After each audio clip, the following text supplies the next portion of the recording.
and Ryan Stone. He's a halfway decent looking guy, a nice smile. You have to get through that wall because he 79T 2458 Learning Corp Little Red Riding Hood, take one.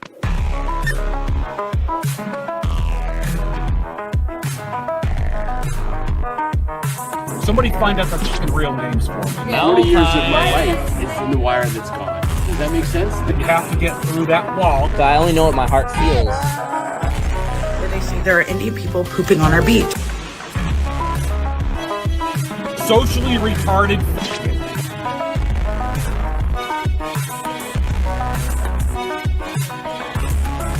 It's a spool of wire. 40 years of my life is in the wire that's gone. Morning. Yeah, just to warn you, camera's most likely busted, and I was about to start renovations anyway, so we're going off camera for a bit. You'll just have to live with it. Yeah, what the hell what are we doing? What are we doing here? What are we doing here? Dude, when I got here, Rich Cooper had color in his hair. Guys were talking about sex and things were fun, and it was like the biggest joy in the world is when Netflix used one of your Reddit posts to establish a character as an evil, villainous serial killer. You get to come up with like all kinds of crazy titles like How to Get Laid Like a Warlord, which was just like generic self-improvement advice. And then people would look at this and go, oh my God, these guys are the worst people ever. It was like the ultimate, like women were all boomers. And then what are we doing here now? That was fun. That was cheeky. I see Soft Shoe McGee over here. The Somalian, I can't even think of a clever Trumpian nickname here. What are we doing here? Puts on a clan hood. Starts dancing for super chats with anime. What are we doing here? Just wanted to sit down and watch a OnlyFans girl get kicked off a podcast with my family. And what are we doing here? Somebody throws some money at him, and I'm not even sure if it's like actual money thrown at him and not like some blue quarter nonsense. Dresses up like a Hasidic. Starts doing the meme. I'm like, what are we doing here? Does everything have to be fake, gay, and retarded? I'm just saying, and I'm trying my best outside of what I just said to not cuss out the algorithm. I'm really doing my best because, again, what are we doing here? The channel, I mean, you can see it yourself. The channel's been pretty stagnant, which is fine. It's you and me. We're here together. We're a very solid group and solid guys getting solid things done, and that's great. But it ain't changing the world. Here's what I want to know, though, with this whole theme of what are we doing here. So that Somalian daycare podcast, whatever you want to call it, Amro Fuddles thing, it was like growing. It was like the biggest deal ever. A whole bunch of like third world people that just got to America were loving it. And now they're gone because nobody sells their dignity like this unless they need to. Like, do you think Amrow would be doing that if he didn't have to? Do you think if he could get live streamers to show up to his thing without having to dress up like an anti-Semitic meme, he would do that? Of course he would. The only reason he's doing this is because he has to. And then I guess, and here's the root. Okay, so if you guys don't know what I'm talking about, let's just cut to that thing. Amrow Fuddle, also known as Fit from Fresh and Fit, has been dressing up in all kinds of racist caricature, setting his people back 400 years. Why? Nobody knows. A bunch of people called him out on it. And by a bunch of people, I mean internet randos, because who's yelling at anybody anymore? Like, who even is people? Some anime PFP yelled at me. I'm going to make a 2-hour live stream about my being run up a flagpole. I'm not there, man. What are we doing here? So what ends up happening? He's like, oh, you can't tell me what to do. I do what I want. And it's not so bad. It's just a character.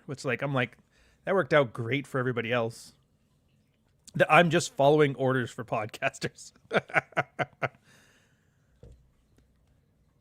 What ends up happening? He's like, all right, I'll teach you a lesson. He dresses up in this stuff. And it's like, look, I'm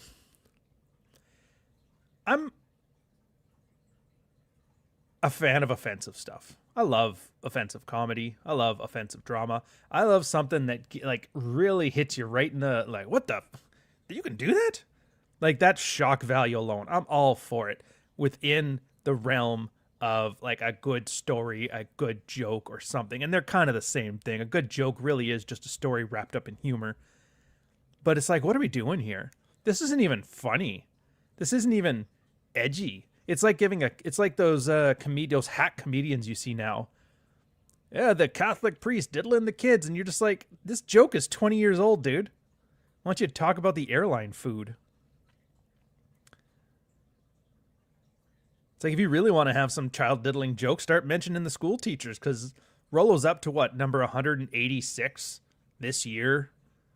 Oh no, it's New Year, so it's only like another 30 now. Basically, hard 6, hard 7 teachers grabbing 13-year-olds, having their way with them, making the news, getting community service, and every single one has that stupid husband, man, that doughy Redditor-looking husband, and he's got to look into the camera, and he's like, hey, I support my wife, I believe all women, and we're going to work through this. And I'm like, oh, you poor bastard. What are we doing here? What are we doing here, man? You have to sit down and look at your wife and just think, was that 13-year-old better than me? And the fact you even have to ask means probably. What are we doing here? And then you just get off after a hard day of defending your wife from the angry pedo mob. You want to come home and just watch a girl get kicked off a podcast so you can feel better about yourself knowing that there's bitches out there that are worse than your wife. And then you get on and you're like, oh, I'm just going to sit down and watch some TV. And then Amral Fuddle gets on there and he's dressed like your people. And you're like, what the fuck? How dare you, sir? How dare you? Do you not know what happened in World War II? You're making a mockery of me, sir. A mockery. I just wanted to watch you kick off some hoes. Feel better about my life. I didn't sign on for offense. It's like, geez. It's like listening to an audiobook. Fair. That's what are we doing here? Yeah, it's what are we doing here, man?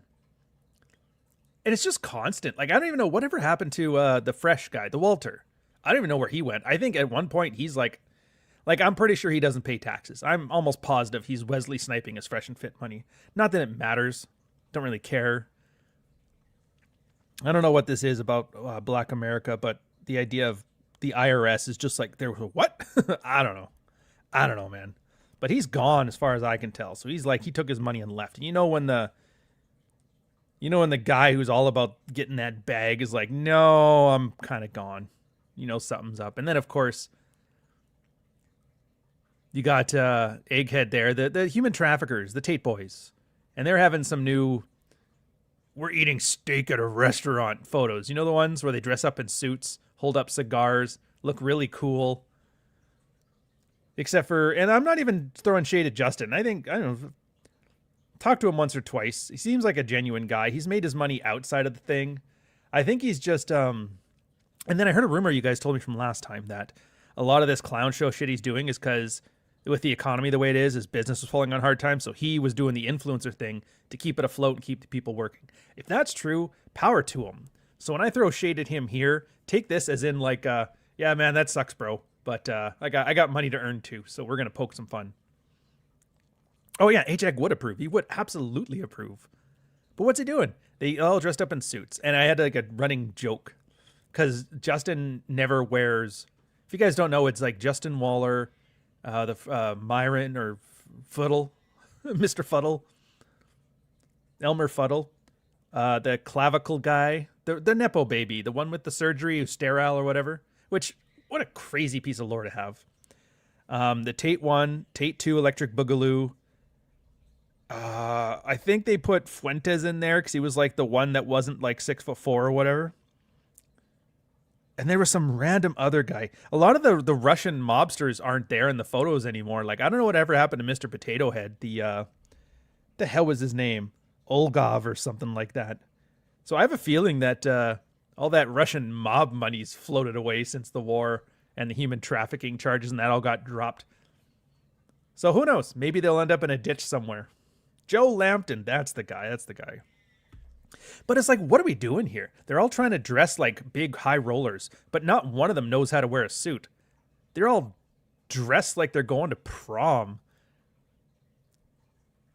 It's like the one dude, like Fuentes had to lend Justin his suit because we have a photo shoot. I don't have my suit here. Can I borrow yours? It's like, dude, I'm like 4 inches shorter than you, and my chest is 4 inches. He's like, I don't care, just give it here, and it's like stretched to the max,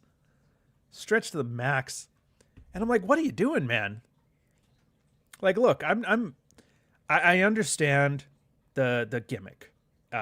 People see formality as class, right? So like if you're dressed like a poor, you're a poor. If you're dressed in a suit like you're going to work, you're a rich. You know, and if you're dressed as a middle, you're in like a gingham cotton Oxford button down. Very simplistic things. I could do a whole Tanner Guzzi 2 hours on uniforms and how it signals and all that stuff. But that's not where I'm going with this. It's like suits equal high class. I get it. Suits and low lighting. But like wear it properly. Yeah, but you got to wear the newest thing. The newest thing is not to wear your suit 2 sizes too small, man. It's not. Because you know how uncomfortable that is? You've got to walk around. You got to talk to people. You got to take photos. You have to sit in a chair, take a dump at some point in the night. You might have to have a drink. Imagine looking at your drink going, dude, this extra 250 milliliters or 1 cup for my American friends of fluid is going to expand my diaphragm just enough to pop this button.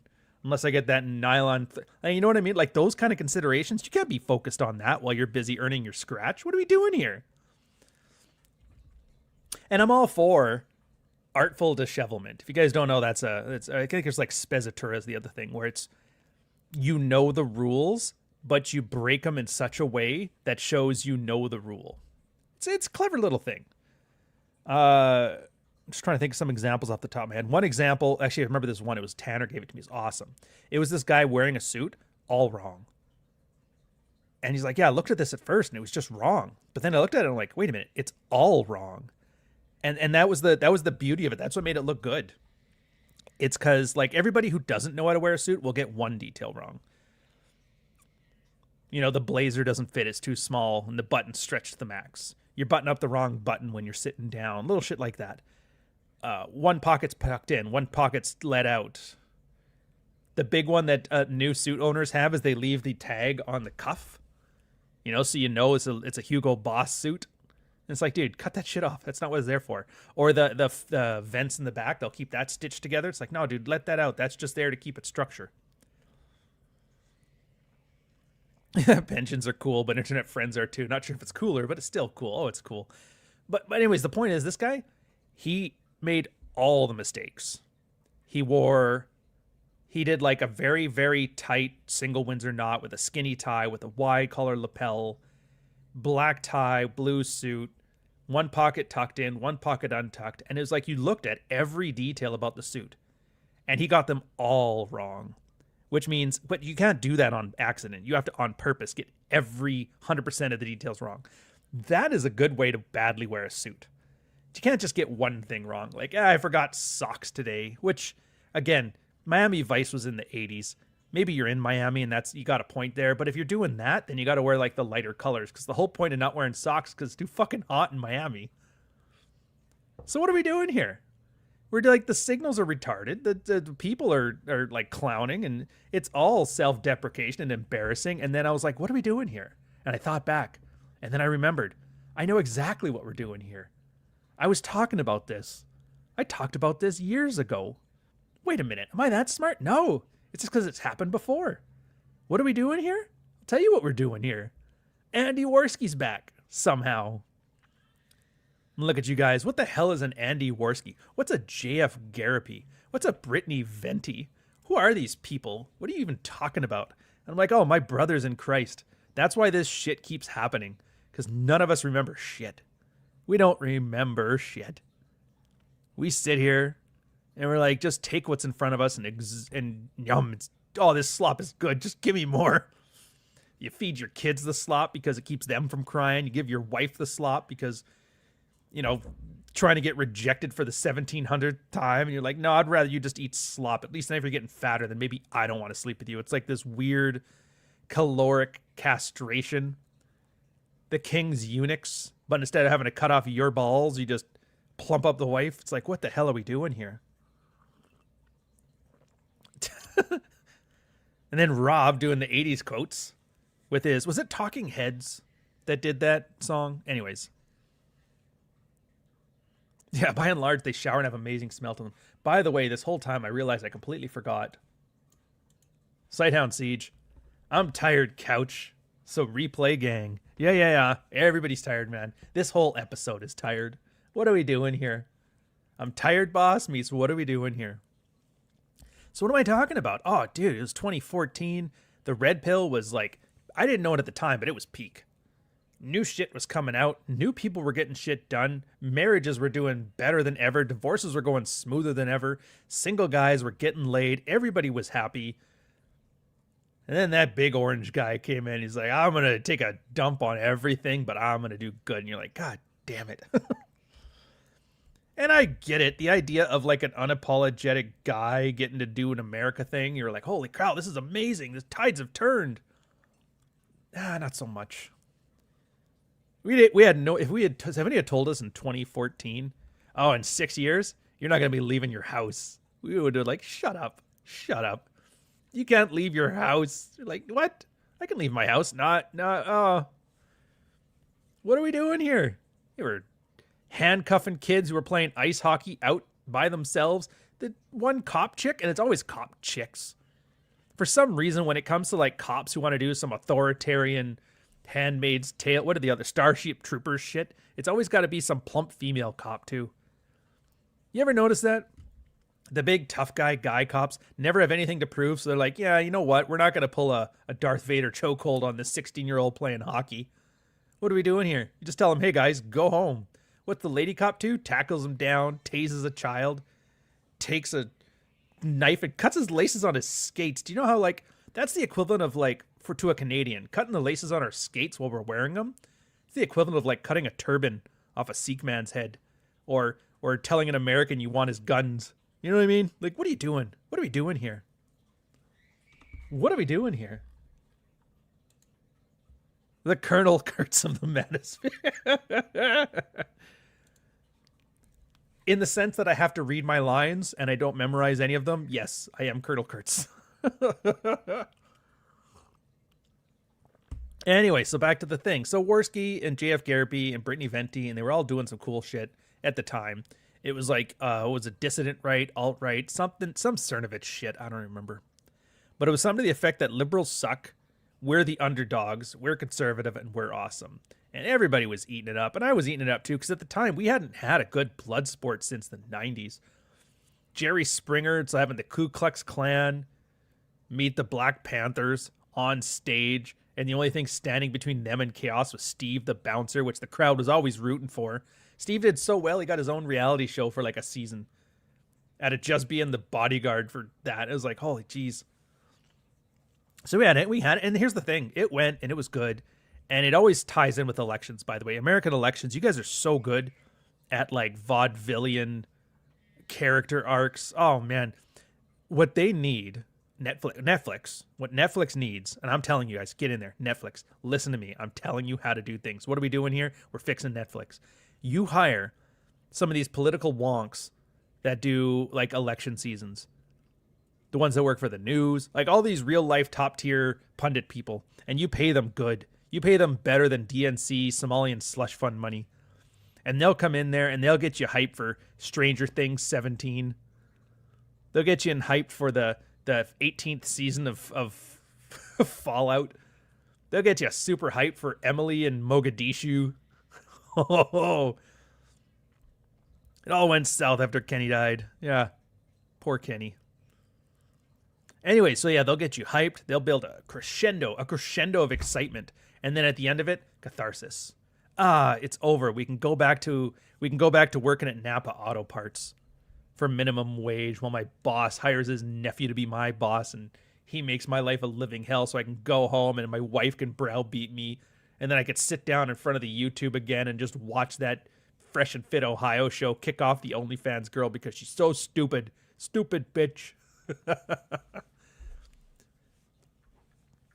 Oh, we're getting to the Kickstarter in a second. Right now, we got some things we got to get off our chest. What are we doing here?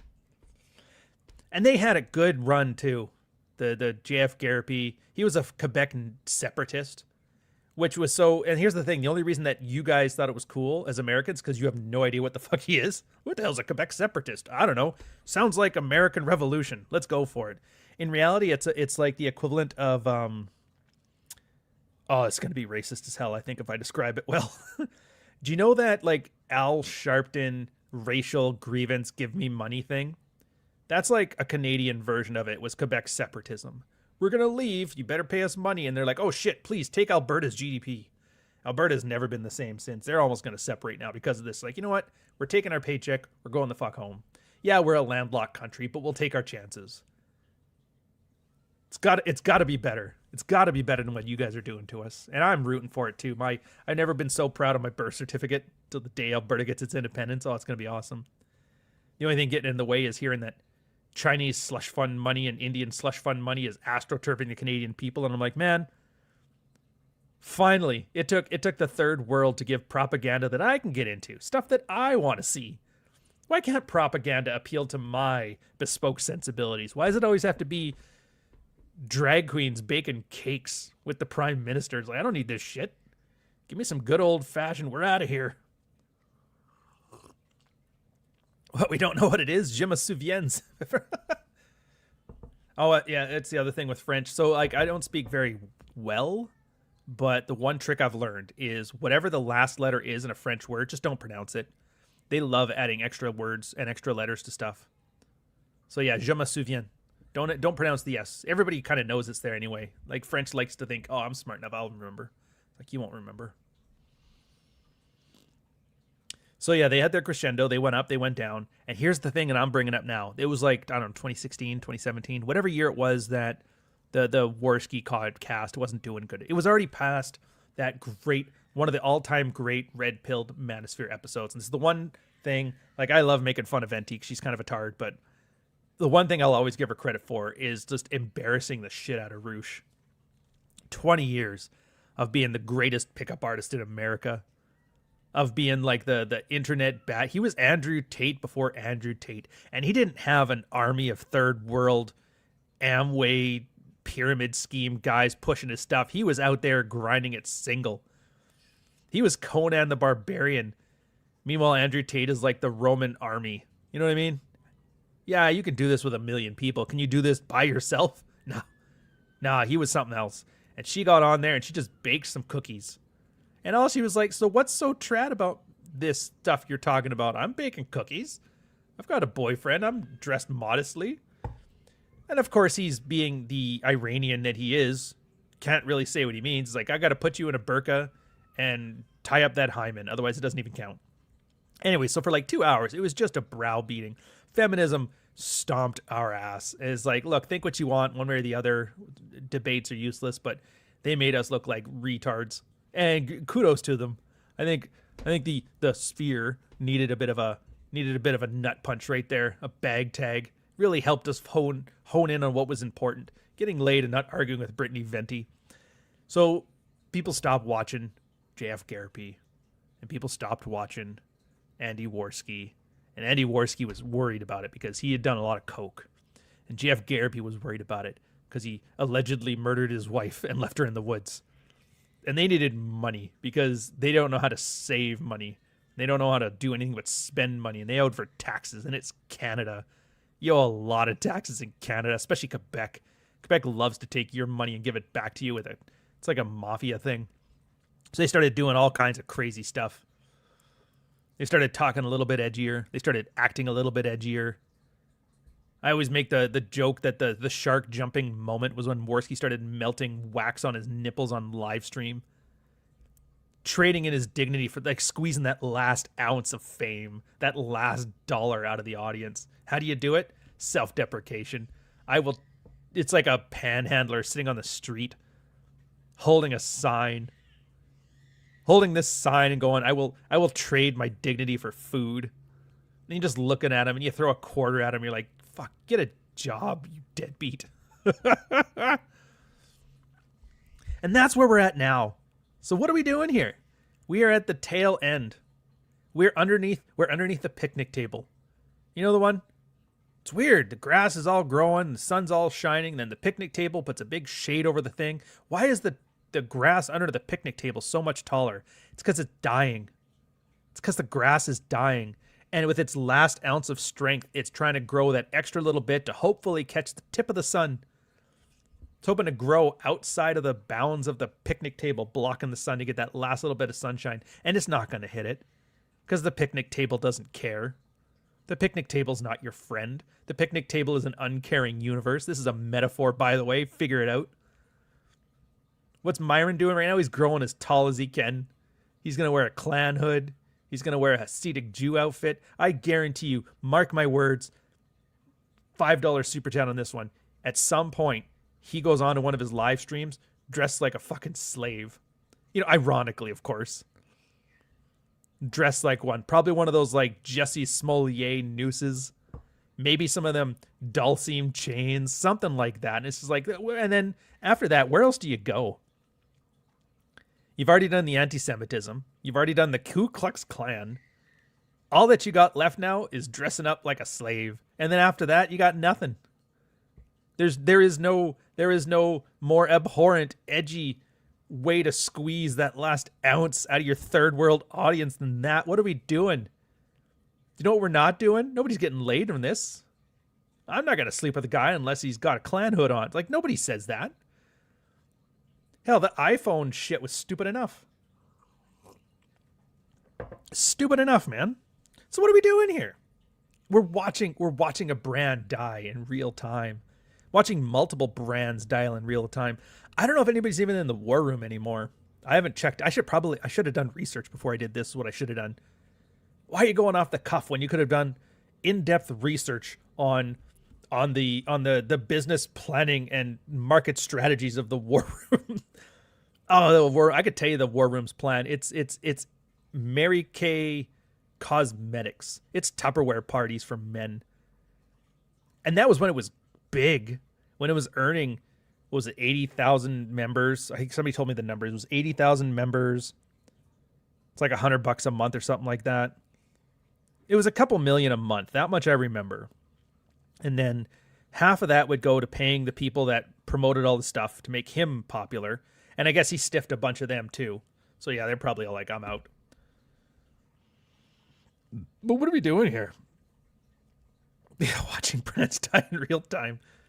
Damn you, Rob. Why you gotta be clever, man? Why you gotta be funny?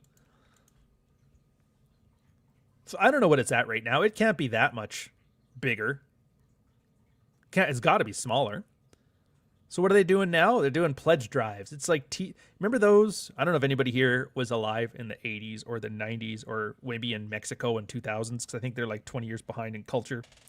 When you'd watch like PBS or wherever the Muppet Show was, and they'd have a pledge drive, and it was like a big thing, and there was like giant tables on the stairs, and it was like 3 rows of tables, and everybody, and there's all a bunch of church ladies sitting at the tables, and some dude in a suit who was like a crooner back in the 70s. Hey, we need your money. It's because of you. We can keep this place going. And then you'll call in. It's like, I want to give $20 to the man in the leisure suit. I want to watch the Muppet Show. And they put you on the line. They're like, hey, you're speaking to me, Telly Savalas. What's going on? He's like, I just love your stuff. I watch Fresh and Fit with my kids. The War Room made me the man I am today. Oh yeah, what man are you today? Divorced. But I'm happy. And look at my jaw. You're like, wow. Thank you for your donation, sir. That's $20 for you. Jesus. We can get Matthew Broderick for all the money we paid. Oh, yeah. See, like, you guys get it. The James 6656 edgelording is also subject to the law of diminishing returns. And we all knew this, too. That's the weirdest part. I'm giving a pass to like the PBS telethons. I'm giving a pass to like the Warski years. I'm giving a pass to all this stuff. But this new generation, we fucking know better. We're not stupid. These are educated men. These are men that had government jobs. These are glowies here. Assuming this isn't just some kind of cynical taxpayer-funded cash grab, which, again, it may be. It is amazing to find out how much of the world is going to hell was just taxpayer-funded bullshit. Oh, man. Africa's going to outbreed us. Like, here's some examples. Africa's going to outbreed us. There are 2 billion people already. And then they go down there and it's like empty. And they realize it's just a bunch of Nigerians scamming the rest of us by saying, yeah, I've got 20 kids. Wait, so there's not 900 million people in Nigeria? You go to like the UN report and you'll see like in 2012, the population projections, it went from 900 million to like 400 million in the span of 10 years because they were just like, there's just nobody here. We used to think that feminism was brutal and the troon thing was coming to take over. What happened? And then it was like in Canada and it was in the UK. And what happened at the end? That USAID shit. They're like, wait a minute. All of this stuff is just taking my tax dollars to demoralize me? There's only 17 troons in the world and all of them have been on every show at all times? What is this? The Canadian Rick Mercer for transgenderism? What the hell are we doing here? And then everybody's money got cut off and all of a sudden everybody started like having to quit. That was the funniest part. USAID funding gets cut, and all of a sudden you're hearing like 18 businesses that you just hated and were the devil themselves are like, yeah, we're not making any money. We got to shut down. We're like, wait a minute. What's his face? The talk show guy, Stephen Colbert. Yeah, I'm getting canceled. Wait, what? USAID just got cut out yesterday. How much operating budget do you have? Like 80 million a year for that stupid COVID joke? Jesus. What are we doing here? And then you realize like everything is just fake and retarded and everything's just being, and you're just being paid to hate life. And you're like, oh, thank God. Now that stuff's gone, maybe we'll start watching some new stuff. And what do we get now? We get like the third world slopified version of USAID. Rabbi Myron dancing for pennies and nickels and dollars. We got Tate can't even wear socks. Like, what the hell are we doing here, man? Dying here. Dying. But we should know better because we've seen it happen. We've been on this is like the 4th cycle since the internet's been around. And there was cycles before that. The only difference was it was slower time and it was like a lot of the stuff was hidden behind newspapers, so it was hard to see. But like with the internet, there's no excuse. You watch Tucker and Max become the most edgelorded man on earth and then he died off. You're watching Mike Cernovich went from, yeah, I'm blowing troons, what of it, to guerrilla mindset to now whatever the fuck he's doing now. Whatever it is, it sure as shit ain't popular. From him to Andy Worski, from Andy Worski to JF Garraby, from JF Garraby to Andrew Tate, from Andrew Tate to Myron. And it's like all these people, it's the same thing. It's like, how do you not know at this point?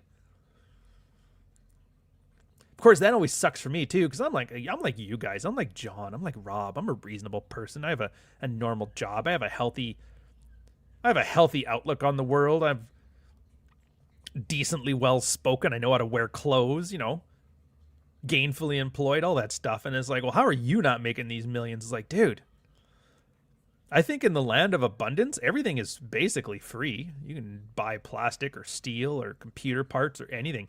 The only 2 assets that we have that are like the bottleneck in society, and I wholeheartedly believe this, the biggest assets we have that are the biggest scarcity bottleneck that we have today are dignity and attention. And oh my God, they're getting real. You're having to squeeze them hard.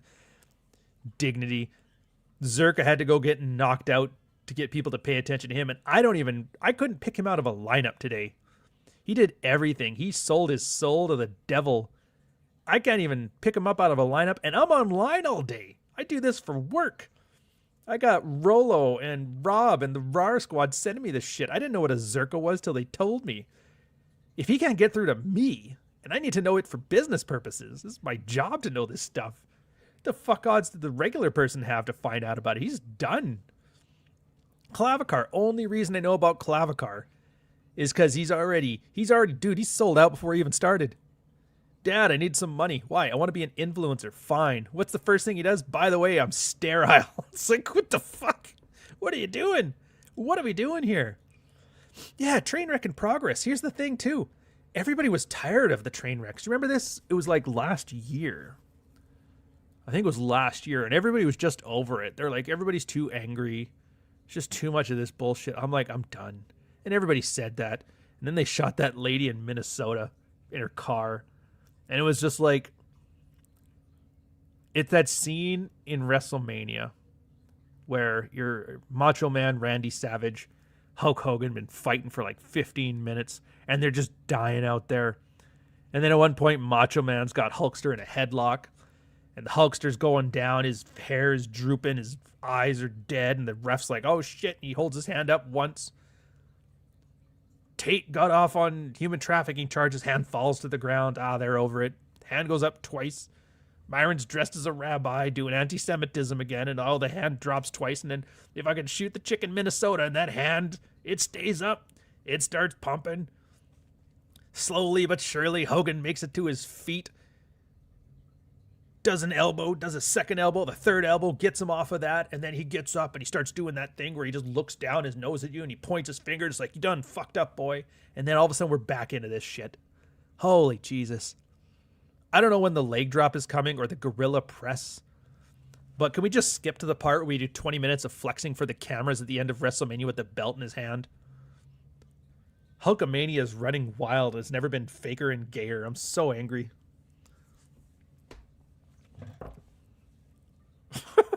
Don't let the grass growing under the picnic table jump right up and grab your meat. That would be horrible. In the midst of all this chaos, I can only ask, are you not entertained? And that's kind of where I'm going with this. Are you? Are we? I'm not. I find this stuff horrific. Do you know that I am so irritated by all of this clown show nonsense? Not because it's a clown show, not because it's edgy, not because it's people completely destroying their lives for like that modicum of clout in a hyper-saturated marketplace. It's not even that. It's that it's not any good. Remember American Pie? They had a scene in American Pie where the kid was fucking a pie. And it was hilarious because it fit with the story. It had the thing. It was awesome. Remember Old School? Will Ferrell holding a dart gun. He's all divorced and feeling miserable at himself. And they're talking about the most powerful handgun and whatever. And he hits himself in the neck with a fucking trank dart. Oh, that shit was awesome. But that fit the story. That was entertaining. Watching Hasidic Rabbi Myron dancing for fucking dollars? That's not fun. That's not entertaining. There's no coherence to the story. There's no build-up. There's no I'm not invested in this story. Who's the protagonist? Who's the protagonist in this story? Why do I care? Hulk Hogan made you care about him. Even though his wrestling was stiff and he was a bit of a prick to everybody, at least he made you care. He got you invested. What the fuck are we doing here? Anyways, it's getting so bad now. I'm going back to watching boring 70s character studies. Oh, dude, Rolling Thunder. It's a great movie. Vietnam vet comes back. Wife leaves him for another guy. He gets paid. Some dude's like some commemorative coins or something for his service. Some very like token gesture of like, thanks for being caught in a military Vietnamese prison torture for 6 years. Then some hoodlums come and they steal his coins. And I think they kill his son. Yeah, they kill his son. And so he's like, all right, I'm just going to go murder everybody. And then his buddy, Tommy Lee Jones, is a cop. He's like, hey, don't go murdering everybody. He's like, I'm going to go do it. I killed my boy, and I've got Vietnamese on the brain. And he's like, all right, well, if you're going to do that, I'm going to come help. And then they just go and murder a bunch of fucking crackheads. And the weirdest part is, like, telling you that, it sounds awesome. It is a slow, meandering character study. It is quiet. You have to listen. You have to watch. It's not like the second screen shit on Netflix now where you have to, like, the guy explains his motivations. They don't explain shit. You have to pay attention. You have to wait for it. You have to watch it. And it's so boring, and I'm loving it. If I want to watch a cartoon, I watch Astro Boy now. Kids can't watch the new stuff. The new stuff is designed by, like, scientists to be as addictive as sugar. I watched Astro Boy. Astro Boy got sent to the circus, and they treated him like shit until he proved he was the best circus jumper ever. And then robot rights happened. I was like, that's great. What a swell story that is. Pope Sosa has a Hulk Hogan mustache. That I didn't know. So yeah, what are we doing here? Yeah, exactly. Same. Paul Simon says the same thing. Also, not entertained because way too many young dudes are not in on the joke and they take it seriously. Well, I see, I'm not willing to go there. Because I know the Zoomers, I got to give credit to the Zoomers. Because millennials were all layered in irony, and the Gen Xers are layered in like cynical sincerity. And it's like, where do you take that act from there? And the Zoomers have done this thing where they act retarded, but they're not actually retarded. They're just doing it because it makes the millennials so mad. Which I got to give them kudos to that. It's like, but that's the same thing, right? It's like, let me trade my dignity for a laugh. You see it on, like, when you see those TikTok videos of people doing cooking videos, but the cooking is crap and it's like horrible stuff and the food tastes bad, and then people are yelling in the comments. That's what that is. That's a Zoomer making fun of the millennials for like, I can't believe you think I would eat a Tide Pod. Is it the way to do it? I don't know. It's the way they're doing it. So I'm always very skeptical when it's like, oh, it's what the Zoomers are. They take it seriously. I don't know. I don't think they're as stupid as they let on. I think they're laughing at how we think they're that stupid. It kind of reminds me, and it makes sense because they've been socially stunted. You know, not being able to leave the house during COVID. Parents are all worried about shit, SSRIs, all that crap, and then you get into a situation where you take this socially stunted guy and you have to have him like rebel against the system. Of course, he's going to take that social stunting and apply it to a situation. Yeah, taking the piss. But it's not just taking the piss with people. It's, you have to deadpan it. They call it, and that's the worst part. Like, this stuff exists. They just call it deadpanning a joke. You know, deadpanning being the butt of the joke, being the straight man. But the Zoomers have to call it post-ironic or post-irony or something like that. Postmodern irony or something. Where it's you're ironic, but they don't know if you're ironic, and you don't know if you're ironic, and you're just like, what the fuck is this? I'm caught in a layer of madness. But I mean, that's at least, I find it entertaining and fascinating. It's like finding a puzzle. It's like finding that, remember Hellraiser? Remember the cube? You have to do the little puzzle, and then the fucking Xenobites come out and they start whooping your ass. It's like that, but for jokes. I enjoy the puzzle. I have to figure it out for myself. Irony Inception. Yeah.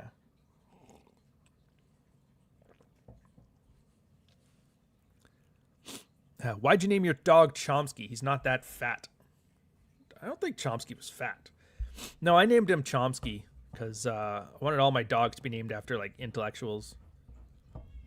And so we had a few choices because the girl wanted to name him like Batman and Flash. And I'm like, dude, I'm not as a grown man going to go out in the dog park and start yelling, Batman, Batman. They'll think I'm fucking retarded. And so and it's not so much because I like the intellectuals or anything. It's just kind of like old man names are really good for dogs. I think dogs work really good with the old man names. So Chomsky and Hitchens, Sagan. It was going to be Tyson, but then I'm like, no, I can't. Neil is kind of a dick. Yeah, it's just inside jokes on a generational level. The internet made it possible. I agree. But here's the thing. I don't see this round of debauchery as that. I think some of the Zoomers are kind of laughing along with it, which, by the way, I'll give Zoomers credit for this. Like, what are we doing here? They have turned lolcow into an art form. If you guys have never heard of the term, it's called lolcow. Basically, the idea is somebody who's a clown but doesn't know they're a clown. And they're called lolcows because you're laughing, but you're milking it. You're milking the laughter from them debasing themselves. And because most people who are on camera for a living are raging narcissists, need validation from random internet nobodies, it's a match made in heaven. It is the crack meeting the crackhead. You know what I mean? The crack meeting the crackhead. And they're on camera and is like, I'll gladly debase myself so you can be entertained by watching me debase myself. But I don't like him debasing himself. I just like watching him embarrass himself in front of me. Makes me feel better about myself. So it's almost like a reverse Jerry Springer. Instead of watching the rednecks beat each other up, the rednecks are laughing at Jerry Springer for hosting this madness. What are we doing here? I can't just enjoy things anymore. And God knows, and this is where I'm switching into the business side of things. This is why, you know what? Actually, before I do that, let's have some jokes. I can't rant for 2 straight fucking hours. Let's get some jokes. Boom, what's up, fam? Got some big news to share that unfortunately is not so good, so I'm gonna jump right into it. You're gonna watch this video and you're gonna cry. At least we can laugh at your ass as you cry, looking in the corner like a little fucking girl in the fetal position. Name a bigger red flag than a white guy with a podcast. I'll wait.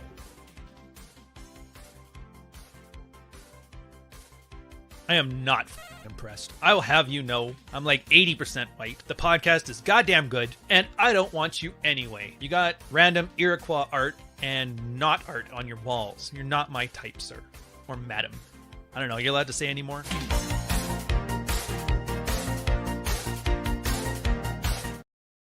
What are we doing here? What are we doing here? All right, we're talking about business. Dude, I'm psyched. I am psyched. I was I'll look, you guys want some secrets? I'll give you some secrets. I was going to release Softbone 2 Ghost of Odessa no matter what.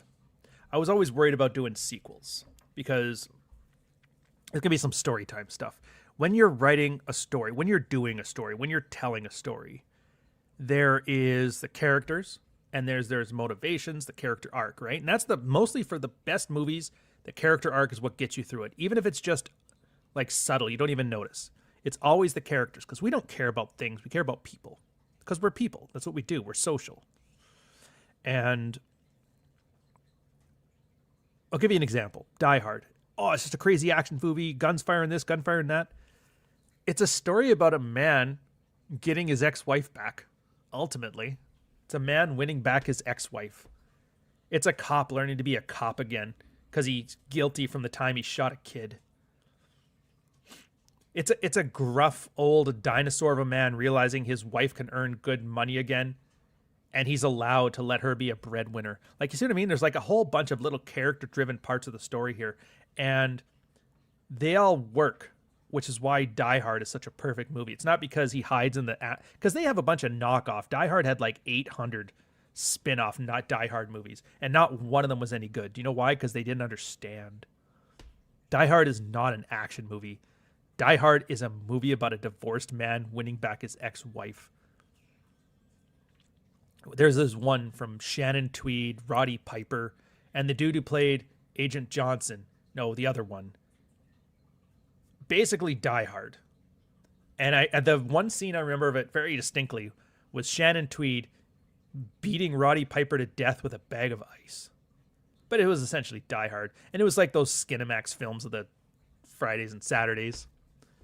Yeah, Con Air was Die Hard on a plane. Now, granted, Con Air was a little bit more polished than Die Hard was for that. But even then, Con Air isn't about a guy fighting people on a plane. It's about a man who wants to get his daughter. A man wants to get back to his daughter. That's it. It's the Odyssey. It's the Odyssey with a plane and Nicolas Cage. Quick pause here for George, 53, 499 here. Andrew Tate and the rest of the Red Pill Avengers became lolcows they wanted to destroy in the West. That's the first part that lets you know it's like a very disingenuous take, is when they talk about saving the West, defeating feminism. The megaphone don't save shit. And that's like, always know this. If somebody's promising some great thing, like, that's no different of a sales pitch in content, only in flavor, from a fucking communist. I'm going to save the West from the evil capitalists. It's like, no, you're not. You just want money, you cheap bastard. But thank you for the super chat. Back to the stories. So I realized the way you do this stuff is you put everything, you layer everything and have it all align in the same direction. It's like a magnet. It's like magnetizing it. You point it all in the same direction. So when I did Softbone, for example, and there's a couple reasons for that I enjoy it. First off, it's just all the crazy shit that we have now. All the stuff that I've ranted for the first 40 minutes of this fucking thing was in the book in some form or another. A satirical take. Somebody absolutely taking the piss with like feminism running companies, taxpayer-funded dystopianism, guys caught on SSRI trains. It's illegal to fuck your wife. Coffee's illegal. Booze is illegal. SSRIs are handed out like candy. It's all the stuff we have now. They're giving kids Ritalin, but yeah, it's not free. It's not at a water fountain. But that's a little because you have to add more to it. It has to be extraordinary. And now the whole world is designed around the story of a man. Same thing. It's like the same as Die Hard. A man is divorcing his wife, his ball-busting wife, and trying to find himself love. That's really it for Softbone. The war in the Ukraine, the deadly fake virus, the feminist dystopia, all that stuff is just like a way to get this point across. Now, here's why I hate sequels. All of the symbols, all of the themes, everything was designed with that. Now, for Ghost of Odessa, and this was the trick, it was like it took a lot of work, and it was like really impressed, and I'm pretty sure I nailed it. You guys will find out too next month. you're like, yeah, fuck, he did nail it. The theme for Ghost of Odessa is you can't red pill your friends. What? Another fictional book, red pill themed, that people don't have to know anything about red pill to understand? Absolutely. You can't red pill your friends. Here's the problem. That all those symbols and settings and stuff that I built before is putting a square peg into a round hole on that. So it's like, that's the question you got to ask. How do you take an already existing world that's built for one theme and apply it to a new theme? Now, I think I nailed it. I think I nailed it. You'll think I nailed it. Get on the subs, get on the Kickstarter, follow the examples. I'm putting out excerpts like fast and furious. You're basically going to read like a third of the book before I even finish, which is great because then you're like, it's going to be disjointed. You won't understand. It's kind of like, hold on a sec. I got to pin this one.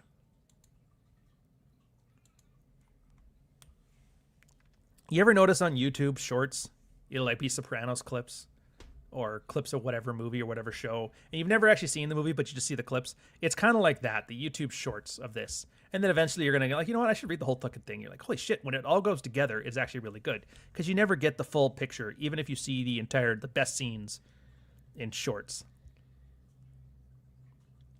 Null. Aw, dude, it's been a long time, sir. 8641 Null. €10 super chat. Ryan, how are you? Well, since you asked, I'm tired, boss. I'm tired, boss. I hate being surrounded by clowns to the point that I'm like worried that it makes me into it. Like, you know, the whole you are your 5 friends or whatever around you. And it's like, who's around me? Yeah, there's Jack and there's Nuke and there's Rolo and there's Rich and there's John and there's John and there's Paul and there's Paul and there's those guys, and that's great. But there's also Amrau Fuddle and there's also Andrew Tate and there's also all these fucking tards. And so it's like, I can't help but find this stuff's going to rub off on me. I just fucking know it. I'll be sitting at like a dinner party with people that are well above my pay grade, and just like, and I'll be the lull cow for that, you know?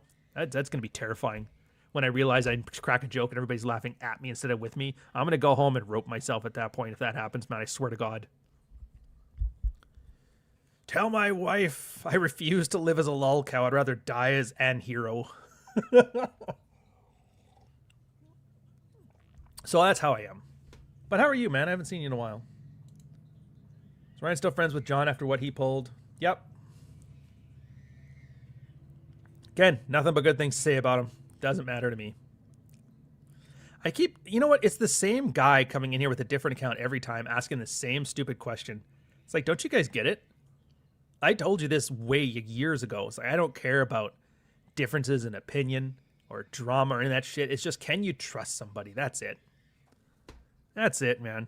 And I know no matter what happens, like I could trust John more than most people, which is like, you wouldn't even think that. It's like, of course. So anyways, how did you balance your themes and characters without being preachy or stalling the story for exposition? That actually, oh dude. Okay, we're going to get, oh, man, I was hoping for the rant. No, we're talking business now. This is so much fun. This is my favorite part of storytelling.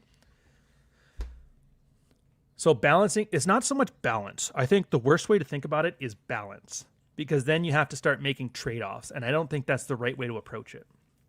So for example, I don't want to spoil too much, but obviously Jake's in this one again. You guys remember Jake from the last time, and then I was like, okay, so what do I do with a character that's already had his character arc? He was a pussy, you know, henpecked, and he went to being a guy who's got to fuck a hot redhead. Where do you go from there?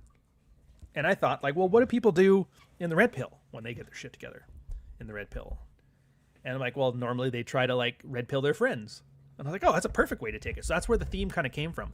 So I don't have to balance the theme and the character here. It's the same thing. So I built the story around the guy who red pilled himself and then goes to red pill his friends. Now, the trick to not being preachy is just don't tell you. And this is something else that's like, I never realized. I thought I was illiterate. I thought I had ADD and whatever, and I don't like books. It turns out I like books just fine. I just hate when books are like a Netflix second screen thing where they explain their motivations and plot to you, because it's like, that's my fucking job. it's my job to understand the theme. It's my job to understand the character motivation. It's your job to explain it to me almost in like in a mystery. Like, you'll show me everything, but you won't tell me what it means. I have to do that myself, and that's what makes books interesting. So as far as it not stalling the story for exposition, a first draft, it's mostly exposition. What I want to have happen, what the characters mean, whatever. And then what you do is you go through it like line by line, and you think, what am I trying to say in this paragraph or whatever? And then, so like in this example, I want to show that Jake Jake wants to red pill his friends. Well, how do I do that without saying Jake tried to red pill his friends? And I always follow the adage, like either action or dialogue. So I go to every piece of exposition and like, how can I better express this with action or dialogue? Sometimes I can't, and then you're just forced to do exposition. Maybe it's like you're setting up a scene, you have to explain what's where. It is what it is. But if at all possible, dialogue and action. So when he's trying to red pill his friends, I think I have a scene where it's he has to save one of the characters who got caught in an alleyway full of Indian men who are trying to rape her. So he does the one, he saves him. He's getting paid to do it, so it's not like he likes her or anything. It's just like, yeah, I'm paid to get you out of here. It's an exfil. And then that ghost, that theme I had in the ghost, where it's like that little voice of God inside everybody's head, which it actually gets explained a little better in this one, which is pretty interesting. I like the way it's been handled. And I think it'll actually fit in there too. But he goes, and the voice in his head is like, dude, kind of reminds me of you, stupid, here this first time. And so it's like, Jake is told he is just like this other person. I'm not like that. Oh, you're totally like that. It's like, all right, maybe. And then all of a sudden he changes his behavior to like, and if you read the first book, you'll understand exactly what he's doing. But if you haven't read the first book, it still works. So he starts doing the things that he had done to him early on to help him get where he is. So you understand, he's trying to red pill his friend. He's doing all the same things that Buck did to him in the first one. And that's how I do it without being preachy, because I'm not preaching any of this. I'm just taking the idea of the theme and then just following it through. Explain the theme, put it under, layer it in with like things that are happening, and then to avoid it being preachy, make it sort of a mystery. How can I, like, what would somebody who does X do? And that's like, preachy is just where you talk. You tell them what you're going to do. Don't tell them, just show them.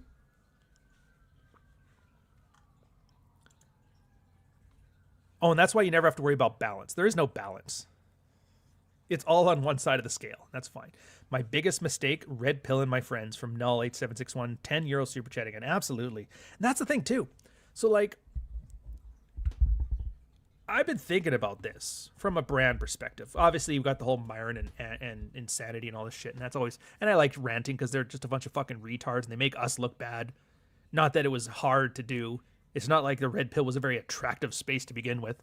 But now it's an unattractive incel and a clown show and criminally liable. How many murders has the Manosphere done?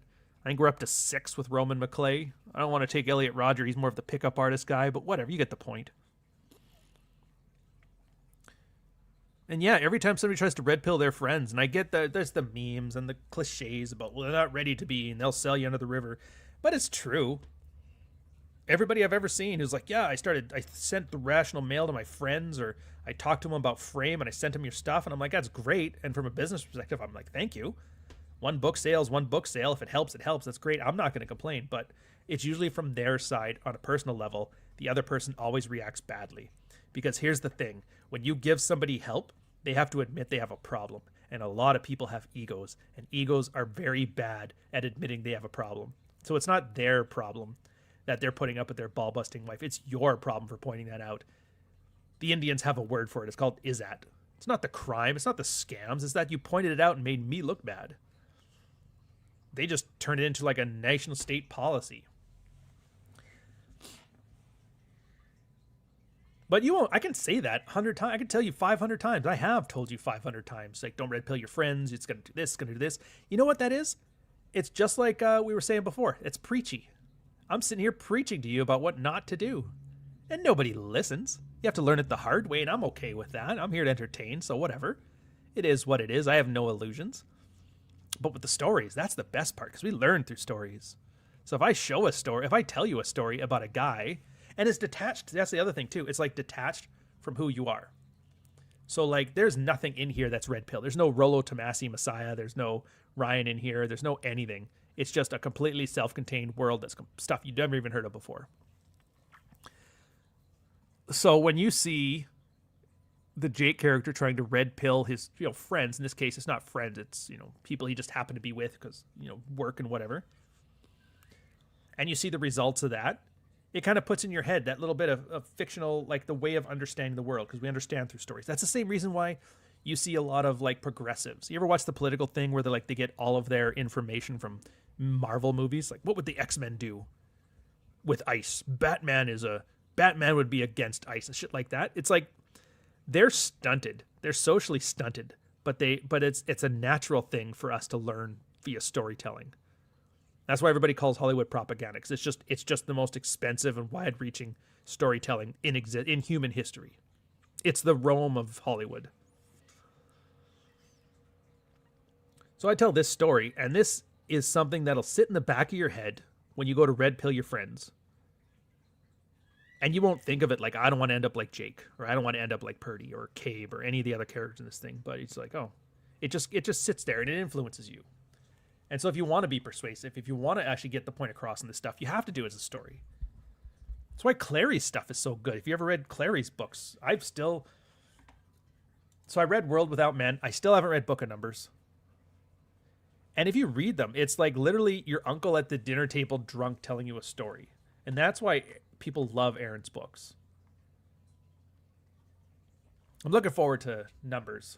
Only because he actually put some effort into the cover. He got Rollo to do it for him. Anyways, we have not left off here. Null8641, 50 euro super chat. You are the best, and I am drunk. Have fun. Dude, I will have fun. Thank you very much for the 50 euro super chat. Dude, that's the one thing. I haven't been day drunk on this show in like years. I have not drank on Red Morning since Carl was here. I'm almost positive on that. It was fun. I still, to this day, my favorite episode of Red Morning was the one where Carl and I just got blitzed at 9 a.m. on a Saturday and made referencing wrestling influences to like how much George Bruno was a fucking moron. Oh, it was entertaining as shit. You guys seem to like it too. But yes, thank you very much for the super chat. Just make sure you drink some water in between drinks. Anyway, so back to the work thing. So it was a bunch of challenges to put together, and that's always what I think of when you're writing a book or doing a script or anything like that. It's, if you look at it as a series of problems that need to be solved, it makes it more attainable. Because if you just sit here and it's like, write a story, you're confused as shit. But now if it's like looking at different problems, it's more systematic. You can kind of do it. But so anyways, I get through this stuff. I got my theme together. I got the characters together. And the one thing I had, because I hate sequels that do the whole just more of the same shit. I hate that. Like, make something interesting. But then you have the challenge of how do you make things that were built for one thing work for another thing. The one idea I had is don't be afraid to leave things out. If there is characters or if there is themes or if there is symbols that don't work in this one, they don't exist. I might like if they look like they should exist, I might hand wave away they didn't. Like, for example, I have the city Lab 126. It's a company town run by Amazon, the feminist dystopia, and then there's a small enclave in it that's got a Faraday cage built around it from the infrastructure called New Kowloon. Because if you're having futuristic stuff, you always got to have new things. New Neo Tokyo, New Kowloon, whatever. And by the end of the first one, the city was basically fucked. Progressives ran it to the ground. It became Minneapolis. And so in the second one, there's a whole bunch of things I want to have happen. But I can have that happen when the city's basically being scrapped for fiber and like scavengers are running around murdering people. So I'm like, I don't know. Let's build an Acropolis. And so I put an Acropolis, like a Tower of Babel. I don't call it Tower of Babel, but it's a Tower of Babel. Or Babel. And then it's like, oh, so that's like White Flight meets Techno-Utopia. The whole thing where like progressives, when they ruin a place, they'll just move to somewhere else. White Flight, moving away from racism. And then what's the first thing they do? They invite like 1 million Indians in there. They call them the Ick. It's like a gang because they need the cheap labor because they've kicked all men out of the system. And so that's a way of like having a setting that now fits the new thing within the old thing. And there's like hundreds of examples of this, how I would do this. Not saying it's the best answers, not saying it's the right answers, but they're the answers that I have and they're the answers that work. And so then you could build a whole world around this one. And like, oh, that's interesting as hell. There's some times where things kind of matter. And the part that I like the best is, so it's something I always took from Lord of the Rings. If you ever, like, I mean, I'm sure if you've ever heard of it, The Hobbit. Remember The Hobbit? When he's doing the thing and he finds the ring, goes invisible. Oh, it's great adventure. And it's just like a little trinket he has on there. You don't think anything of it until Lord of the Rings, when all of a sudden you find out that ring is like the most important thing on earth. Out of all of like the Tolkien fanboy shit that's out there, that's the one I like the most. He takes a small, insignificant trinket from the first book and he makes an epic story from it. I liked that. Something you wouldn't even think of, an unimportant detail. Because like first thing it does is it establishes all these unimportant details are probably important. They just aren't important in that story. If you'd have just read The Hobbit by itself, you never would have thought that that ring would have been world-ending stakes. You never would have. You thought it was just a toy. And so I did stuff like that. And there's like a whole bunch of things from the first one. There's like the drone war, the fake virus, the idea of like the Chinese communists, which I always spell with an extra E in there. I'm not sure why. It's just, I thought it was funny. It's the one thing I did just because I felt like it. And you know it's on purpose because you look at Japanese and Japanese is spelt right, but Chinese is spelt with the extra E. I don't know. Some kind of communist joke, I guess. Yeah, that's why they let the movie The Matrix be aired, because they want to create monsters. They didn't give you all the information. They didn't show you the peaceful revolution solution. Yeah. You don't have to explain a lot of why things get there. That's the other thing too. So this is one thing I've always been, well, I've always been good at because I hate when people don't do it. Is you guys have great imaginations. You really do. I do. You do. Everybody does. And the problem with shitty writers is they think too highly of themselves. Like I could explain the tax system, like George R.R. Martin. This is how the functional thing works. This is how this works. We're like, why the fuck do I need to explain that to you? You're not stupid. Do I need to explain to you the kind of, like, do they eat avocado toast every day in this place? No. I'll explain things that are important to the story. You can fill in the details yourself. And that's something I think a lot of modern stories are missing. Not just books, but TV and movies too. They don't let you have a part. And that was important. It really is. Like if you're watching something and it's all explained to you where you have no imagination involved at all, you get bored. That's why if you ever wonder, that's why you're on your phone, by the way. It's not because you're addictive to dopamine. It's not because you're this or that. It's because they have done such a shitty story that your brain just got bored and you want something better to do with your time. That's why when you watch something good, you're hooked on it. Holy shit, this is actually amazing.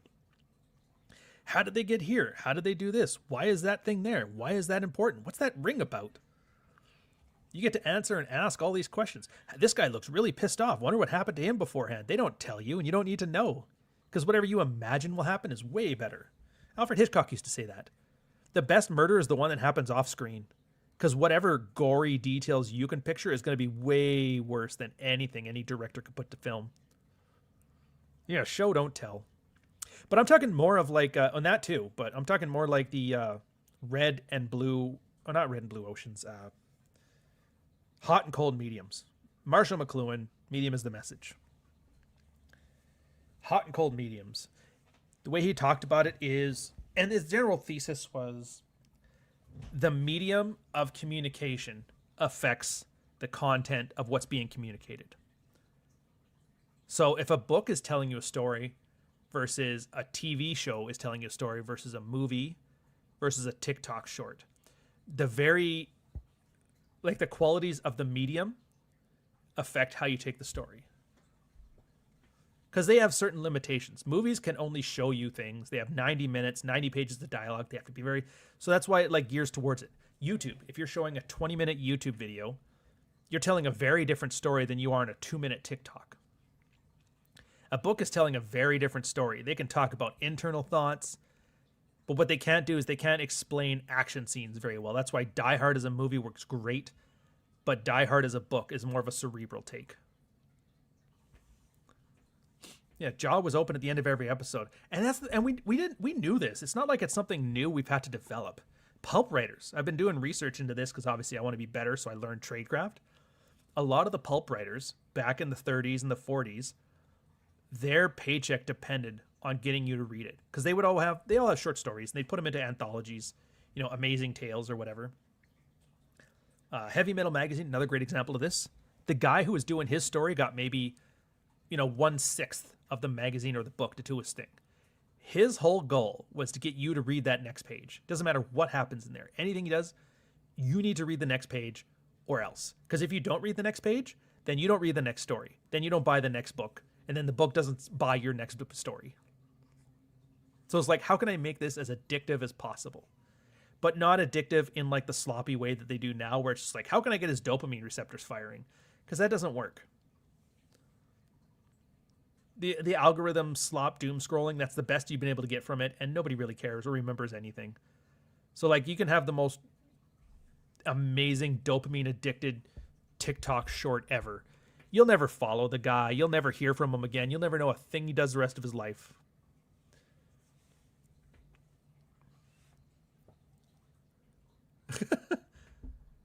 Jaw was open at the end of every episode. You know what? Attack on Titan. It's one I gotta watch. That's the one with all the village and the outside of the giants. That actually has piqued my interest. I've got to get around to it. But anyway, so it's like, this is interesting shit. I forgot how much I used to love reading growing up. Like, dude, I read every Hardy Boys. I almost read the Nancy Drew, but I'm not gay, so whatever. And I thought, man, this would be great because like you have to go two routes to this. The red pill thing is for all intents and purposes dead. I'm not saying the work is useless. I'm not saying the work doesn't work. I'm not saying the information is not good. I'm just saying as a marketing thing, it's dead. People are over it. And it's not any one person's fault here. It's not even Myron's fault. It's not even Amrou Fuddle's fault. It's not Andrew Tate's fault. It's like there's a collective need to just squeeze the last ounce of it. No raindrop is responsible for the flood, but the flood is coming. The flood is gone. From what I could tell, even Pearl doesn't talk shit about this stuff anymore. She's just kind of generic. I'm going to yell. She's pulling like the Karen Strawn thing, which good for her. And Nuke's kind of like, I'm just chill, man. I'm not buying into all this crap. And Jack's like, you know what? Let's just do it properly. Let's just focus on what works. And then there's me with my little hodgepodge of things. For the most part, it's dead. That's fine. Nothing's supposed to live forever, right? Don't be mad that it's gone. Just be glad that it was here. So what do you do then? Well, you can trade your dignity for a couple extra bucks. Be a little edgy. Dress up as a Klansman. I'm like, I got a family that watches my shit, man. I can't be coming home at Christmas. Go to my grandmother's family side, and all of them are black. Like, what the fuck was with that Klan hood, you idiot? Like, it's a character on a TV show. Like, shut up, you dumbass. I can't be that guy. It's like, what would I do? I don't know. We got so many cool shit. Like, so much cool shit here. Like I said, I write an entire book on like one iron law of Tomasi. He's got like 20 iron laws. There's like 160 mental models. Do you realize you could write a lifetime and still not tell great stories with all the red pill stuff? She's not yours, it's just your turn. There's a book out there for that. There's a movie out there for that. She's not yours, it's just your turn. Fuck, that's probably Forrest Gump if you think about it. And you hate watching movies and you hate reading books because they're preachy and their shit makes no sense. It's not tied to anything you know. There's just some weird liberal propaganda crap. Progressives and troons of the new age. Like, everybody's got to fight an evil white corporate man. You're like, what the fuck is this shit? To the point that you're like so turned off of the medium itself, but you don't have to be. That's my goal right now, is that I do a good enough job here that other people want to read it. And hell, it's not just me. Vince, Masculine Geeks, he's got a new pulp anthology coming out. You're going to see one of my things in there, which is awesome. I think it's the First Families of Cydonia. Oh, sweet Jesus. I love this one. Nuke, $5, 1 cent. I love when people know the lore. The Red Pill right now feels like the shitty X-Men reboot, essentially a remake. It does, doesn't it? Clavicar is like the new Sneeko. Like the first story out of the gate is how he let somebody fuck his girl in front of him. But his is like, I'm sterile and I have jaw surgery or some shit like that. And Tate's still Tate, but not really. Now he's got a lawyer saying, do not admit to this human trafficking stuff anymore, you dumb shit. He's like, fine, I'll just wear suits. They always smoke cigars just so they don't open their mouth and say something stupid. Anyways, yeah, so Vince, Masculine Geek, I think there's going to be him, Noble. I don't know who's all in that one, but it's funny. It's like a total classic, like I was talking about before. Keep people interested. Here's hoping I did my part in that for the short story, but we'll see. And then, who else? Archwinger. Archwinger has another contemporary fiction coming out pretty soon, which is pretty interesting. He showed me some of the early stuff to it, and we kind of talked a bit. I like it because, well, first off, it's not written towards me as an audience member. So I can take out the do I like it or do I not like it, but I like it being there. I like how the people that is designed for are going to enjoy it. And I like how he's got the technical competence to execute it. So it's awesome. So you see what I mean? Even just now, everybody's so tired of this lolcow bullshit. The three guys decided to write some fictional stuff, and it's all really good. Rolo's apparently even got one in the pipeline. He wants to finish his Revive, or what's that new thing he's doing? I should really know this. Fuck, I feel stupid. Resurge. Anyways, he's just finished that. Andrew Tate, the Romanian private. Dude. Reignite. Thank you very much, sir. Fuck. That's embarrassing. I should have known that. Anyways, Andrew Tate, the Romanian private. I don't know why, but I just thought you were trying to suck about some like Romanian private detective. You know, playboy human trafficker by day, solving crimes by night, like a Columbo meets Bill Cosby. Oh, I like what Rolo's doing too. That's all fine. Like I said, he's in the.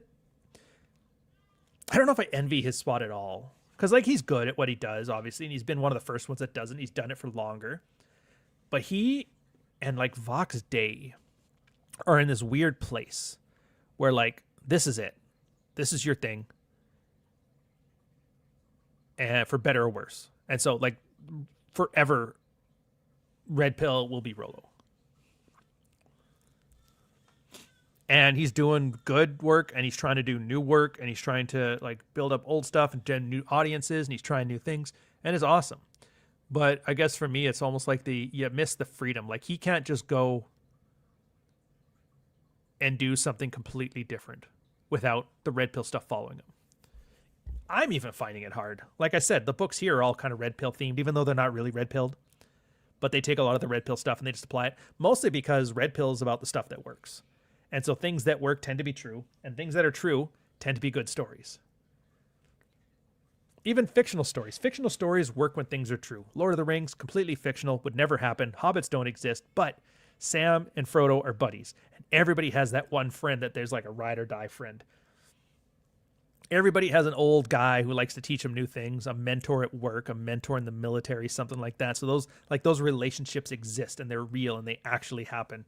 There's the one pothead who doesn't give a fuck about anything out there, and he's not tempted by fame or fortune or whatever. There's a Tom Bombadil out there. But you see what I mean? Things have to be real for it to make sense. Meanwhile, you watch, what's that new Troon Lord of the Ring thing?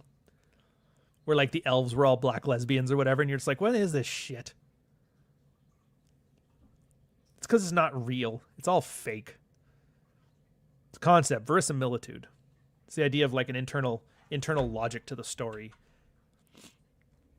And 90% of the time that matters more. But there's got to be something that connects it to humanity, right? Otherwise you end up with some Dr. Manhattan shit. Yeah, Rings of Power, that's the one. Of course they named it Rings of Power. That's such like a... Tell a 13-year-old in 1996 to name a Lord of the Rings thing. Call it Ring of Power. Yeah, Jesus. Excuse me. I have a G Fuel. Decided to inhale it. I will say, man, it's my morning ritual. Have 2 coffees in the morning. Then take liquid caffeine, put it with a G Fuel, and mix it with like 5 grams of creatine. It's my new tonic, but don't inhale it. Here, I'm going to pause for a second. There we go. Back to it. But yeah, it's only 2. Well, I mean, the G Fuel afterwards is like the equivalent of another 3 cups of coffee after that. And I'm awake, so thank God for that. Yeah, the new Avengers super weapon. But it's just, it really is the case of like, what do you want? I think the big separation from all of this is like, why are we here? What are we doing here? And I think there's 2 answers to that. You're here to serve the audience, or the audience is here to serve you. And I think that's really what it ultimately boils down to. What approach do you take to online work or online entertainment, like as an audience member or as an entertainer or whatever? Are you here for them, or are they here for you? And when you get the Amrel Fuddles and the Andrew Tates, they're here for you.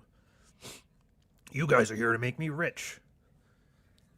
And that's why all these decisions kind of go downwind from that. Meanwhile, I have kind of more a servant attitude towards it, where I'm not saying it's a perfect way either, because it's got its own problems. Audience capture is huge. When you think you're here to entertain the audience, and then the audience starts clamoring for one thing or another, it's very easy to fall into that trap of, well, just give them what they want. And then they're like, I actually didn't want that at all. I don't know what I want until you tell me. So it has to be a certain level of like irritated cynicism attached to it. It's like, fuck you, I know what you want, and I'm going to give it to you, and you're going to like it. But then still being aware of if they actually like it or not.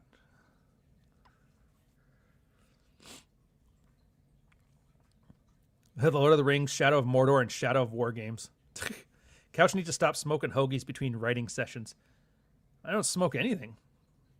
To be fair, I have picked up Zyn as a hobby. I don't smoke pipes in the winter because it's too fucking cold. But I always like having a little bit of a nicotine rush before I'm writing. So on a writing day, I'll take like a 3, and I can't even do more than 3 milligrams. It's embarrassing. I was looking, and like you can buy like 18 milligram pouches. I'm like, who the fuck is eating this stuff? That's like, at that point, that's insecticide. Fucking Marty. We need AI red pill Lord of the Rings.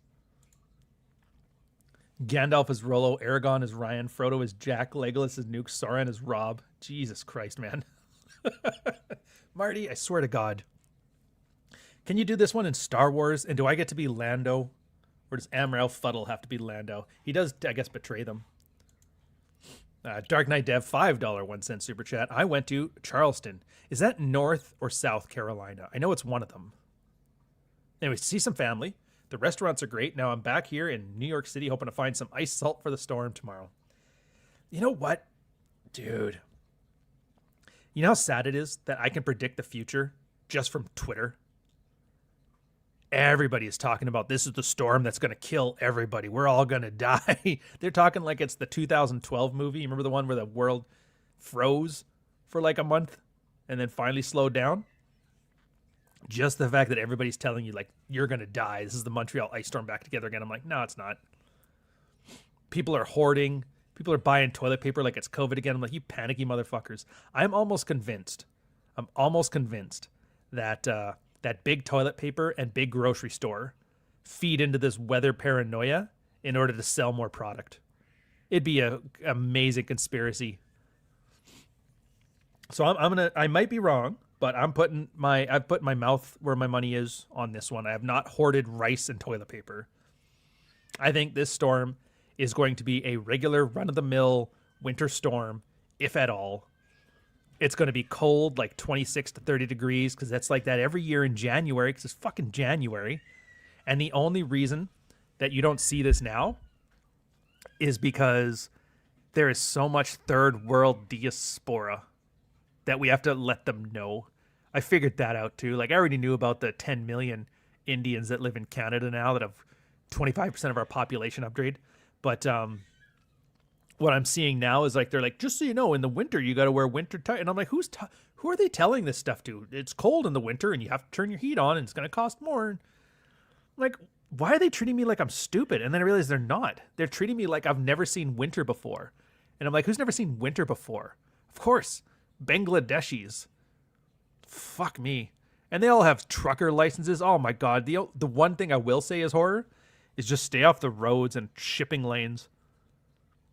Some semi truck with his feet off, just fucking around, watching movies on his phone while he's driving. He's probably gonna kill a family of 4 on that truck. There's a whole YouTube channel and Twitter account just for watching Indian truck accidents on the 401 in Toronto. The 401. Here, watch him jackknife and kill a family of 6. But think of the food, sir. Think of the food. Yeah. And here's the thing, too. New York's going to be fine because people forget this about cities because the cities are all cement. It's just like stone, right? So when you get that winter sunlight, it actually raises the temperature in the city like 1 or 2 degrees, which is often enough to keep snow from like piling up like it does in the countries. So you'll be fine.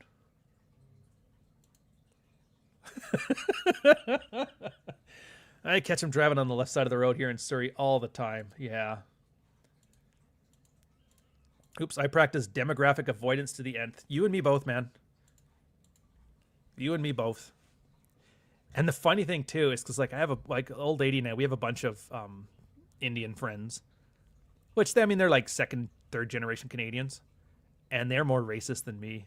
It's beautiful. You love to see it. Like a lot of them have the attitude of like, I understand. Like I know a lot of my family is black, but I never really understood like African American culture until I saw it with like the Canadians from India. I understand when you're in a group, a mixed group of people, and you start watching a World Star hip hop video, and then the black guy just gets angry. Like, I understand it now. Dude, I worked my ass off. It's like, let's take Dev as an example. Look at this. He's moving around the country. South Carolina, thank you. He's moving around the country. He's a good family man. He cooks like a champion. Sleeps with hot chicks. Earns a living. Pleasant, wonderful man. And then all of a sudden walks over and sees some soft shoe vaudeville. I'd be mad too. It's like, dude, you're making me look like a fucking moron. It's the same way that when I look at like the Tate Boys or George Bruno or whatever, it's like, stop embarrassing me, dude. No, 10 euros super chat. Just because you are right. Oh, that's the worst part. I mean, what's the point of being right if you're still unhappy? You know what I mean? It's like that Simpsons episode. I wish I could just be Homer and put that crayon back in my nose. You're like, what's that reference from 30 years ago? I'm supposed to know it off the top of my head. Go look it up afterwards. Homer, crayon, nose, you'll get it. Just because you're right. Yeah, apparently the World Fair made a mess of cities. I mean, we could talk about that for years, but I'm not going to waste your time because that's good when you start getting down the conspiracy holes. But I will say this, I don't have to, at least in Canada. So here, you're going to get 5 minutes of conspiracy theory. That's it. And beauty of it is you can look it all up yourself because it's right there. And it's not even hidden. It's not like you have to find it on this site. No, it's like go to their website. Century Initiative. It is a think tank, NGO, written or created by this guy, Dominic Bart.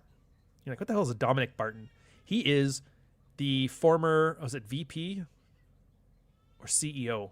CEO, I think, of McKinsey & Co. If you guys have never heard of McKinsey & Co., they're like bespoke Deloitte or PwC. They're one of those giant consulting firms, the hugest. I'm talking like nation state negotiations, those kind of ones. They were kicked out of South Africa. He's banned from South Africa now because they were working with like an evil Indian cartel. They were stealing taxpayer funds. They're bribing like dictators. They're like that kind of shit, right? I would not be surprised if there's some CIA shit in there. Anyways, he starts this thing called the Century Initiative.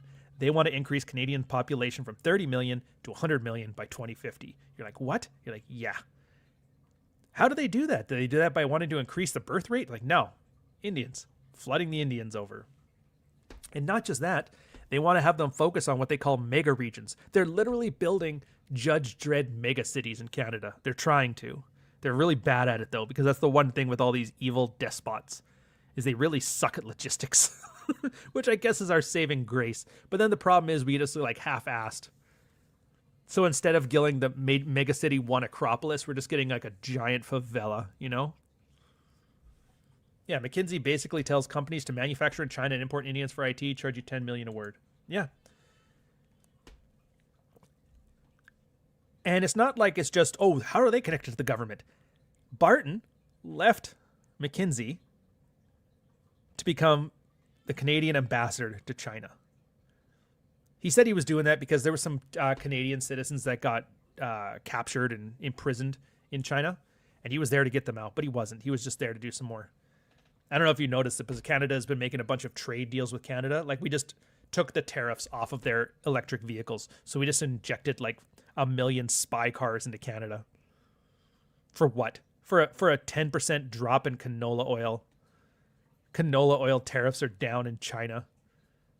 That's great. So one company in Saskatchewan gets a small kickback. Meanwhile, all of us have to listen to Chinese spy stuff. It's like, well, China could invade us. It's like, no, they can't. They don't need to. There's 11 spies in Parliament. That's from CSIS. Our CIA said, hey, by the way, 11 of your parliamentarians are Chinese assets. And we're like, whatever. Point is, like, it's not even conspiracy theories at this point. It's like policy documents. It's on there online. You can see the people. They have names and addresses and stuff, and they have it on their own website. They're not even hiding it. Is it a conspiracy if it's in the open? Anyways, that's what I'm talking about. That's why. And again, what am I gonna do? What am I gonna do on this? Do you want me to be on this one preachy, dystopian conspiracy theory podcast where I start ranting about? And it always goes the same direction. After like the first 10 hours of conspiracy theory, it's always going to end up with me dressed as a Hasidic Jew with a Myron dance on the thing. I was like, I'm not going that route. When I write about the Amazon corporate town, Lab 126 and Ghost of Odessa or Softbone, you know what I'm doing? I'm basically writing Ottawa. I'm writing this as a Canadian city. The only thing I didn't put in here is land acknowledgements, which I'm like, that wouldn't have been a bad idea. Maybe I should have added that in the second edition.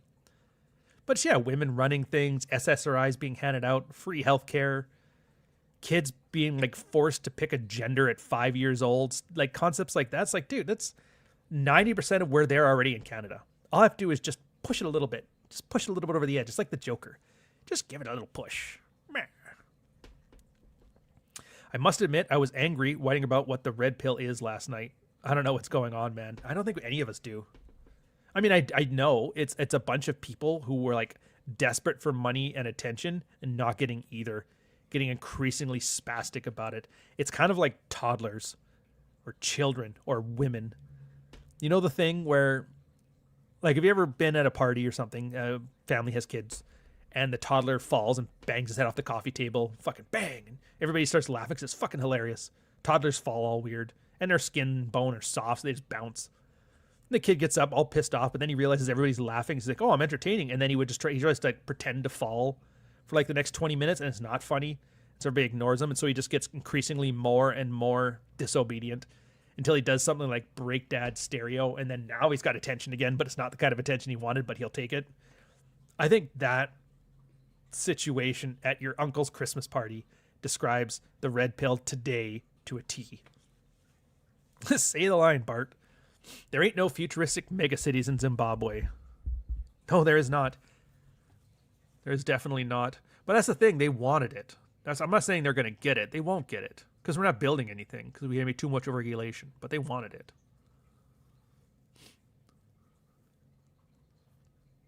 The funniest part to me, though, well, not the funniest, but one of the funny parts, is like there's a guy on the thumbnail. Kyle sent it to me earlier, where he was showing like why I'm leaving the manosphere because he knows I fucking fall for that shit. I was like, oh my god. First off, he's like, literally, who is this guy? I look, I'm like, who the fuck is this guy? I take it as a point of pride to kind of try and know all the people. I'm like, who the fuck is he? Turns out he's some Christian dude. Why I've left the red pills. Like, when the fuck were you ever here? How do you spell Royce? Do you even know? But here's the thing that's going to happen. Everybody does this when they have my I'm leaving the manosphere video. Give it 6 months. And then you go look back at their catalog of work since then. It's all the same shit. Bulldog's, what was his name? Bulldog Mindset. I don't remember his real name, but it was just so funny because he had one of those why I'm leaving the manosphere one. And it's always the ones where they don't glam up for the camera. They make them look a little more disheveled, like they just rolled out of bed and decided one day I'm leaving the manosphere. Because, you know, that's what you do before morning coffee. You completely upend your brand identity. And 6 months later, you look through his stuff, and it's all the same. Like, wow, man, can you fucking believe it? And then at the end, it's like, I've left the manosphere, or have I? It's like he's right back. There's another black dude too. I can't remember his name, but he did the same thing. I'm leaving the manosphere. And then like the next 20 videos were just hose, hose, hose. Like he didn't leave shit. Artiste actually left. Once he started going off about mud sharking, like I'm almost convinced that what happened with, and I don't know for sure. I'm just guessing here. And I could be wrong. And I hope I am. But you remember when Roosh left? And he left. He left the sphere and he fucking left. He left. He wanted to become Orthodox Christian. He burned all his books. He left all his stuff behind. He's been ranting in his parents' kitchen ever since. Royce, I'm almost, and that was because like Roosh. Roosh. The third R. Not the second, not the first, but the third. He had a girlfriend. He got a girlfriend for like 5 years, and he was the best, and he was in love. He's like, finally, all my work has come. He basically was the Jake Long character in Softbone. Hated women. Fuck, this is bullshit. I'm all downtrodden. Gets a girl at the end, and now he's happy and has his final ending. Anyways, 5 years later, she just ghosts him, leaves, dumps him, cheats on him, whatever. And that's when he went all crazy. He blamed it on the death of his sister or whatever, but I mean, come on. The breakup, everybody knows. And I think Royce was the same thing. I know he sold his site to a bunch of other people to do their blogging, but I'm pretty sure he started really getting into Democrats and mud sharking. I can almost guarantee he had a girlfriend at the time. He was happy. She was steady, and they were great.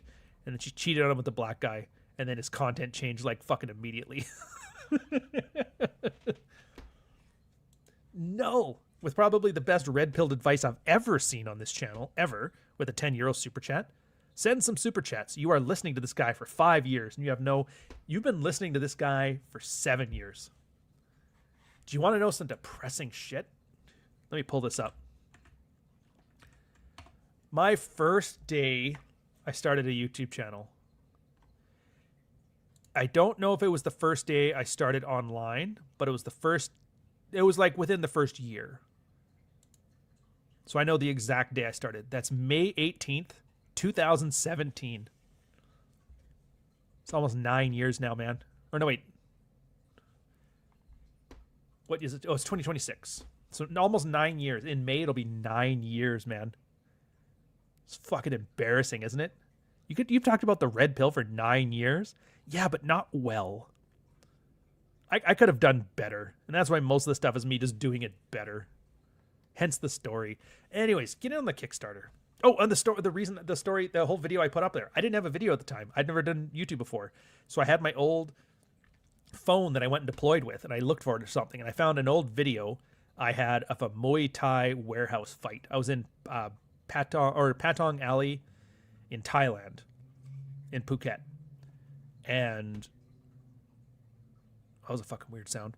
Anyways, somebody was like, yeah, we're going to go watch the Muay Thai fight. You want to come? I'm like, sure. It felt just like Bloodsport 2, that Jean-Claude Van Damme. We go to a warehouse, and they're doing the things. We're inside this gym in a warehouse, and everybody's screaming, holding tickets up in the air. It was really cool shit. And they just did this Muay Thai fight in front of me, and I was fucking hammered, surrounded by ladyboys. I was like, this is the life. This is the life for me. Big, fat Australian retired miners with their Asian girlfriends, not like their bitch ex-wives, which it's the weirdest thing, man.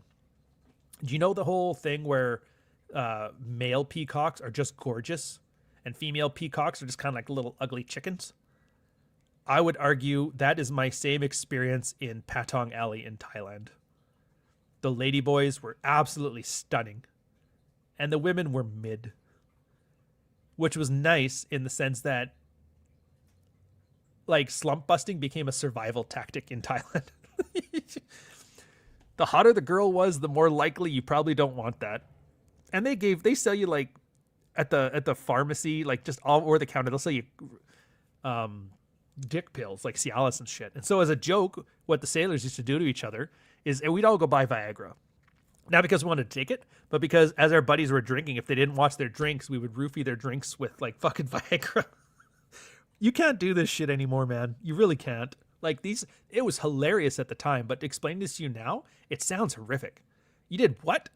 That's illegal. You could go to jail. Like it's funny because he's in Thailand and he's got a raging erection. He's surrounded by ladyboys. It's funny.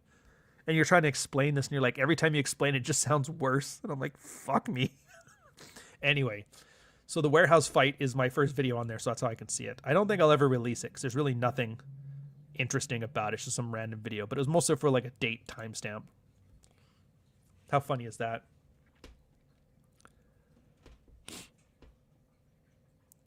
Fuck, I'm trying to follow in chat. You guys have got a whole bunch of other forked conversations in the go, but anyways, the point is 9 years. He is right though. You have no excuse. Send your super chats. I'm not gonna dance like a rabbi for cash. I'm not gonna dress up as a Klansman, but I'll do my best to at least be angry and cynical talking about it, you know? But look, like, Bill's got to get paid. I still do the core stuff. We still have the workshop, which I'm not going to lie. Out of all of this, the reason I haven't left, the reason I haven't just given up is that workshop. It is great. It's not, like, look, it's not even a great moneymaker. Like, it's not, like, primarily how I earn my income, which is, actually, I prefer it that way. I don't advertise it. I don't promote it. I've never posted a link to it. Anybody who finds it has to go and search for it. And there's no jokes. I've kicked people out before for not taking it seriously or treating it like an accountability forum. It's just a syllabus, a red pill syllabus. Would you like to learn the red pill? Here you go. Here is the sidebar. We'll take you through all the stuff. I have the videos, like the video series was basically meant as like an accompaniment to it. So as you're going through the sidebar, follow these things through and I'll walk you through it. It's like Hooked on Phonics, but for red pill. And then in the workshop, the guys will write their field reports and I'll think this is how you do a better field report. And here's, you know, you're saying you want to do this, but you're doing the exact opposite. You need to close that gap, and here's some things to do. And here's some people in the past that have done it your way.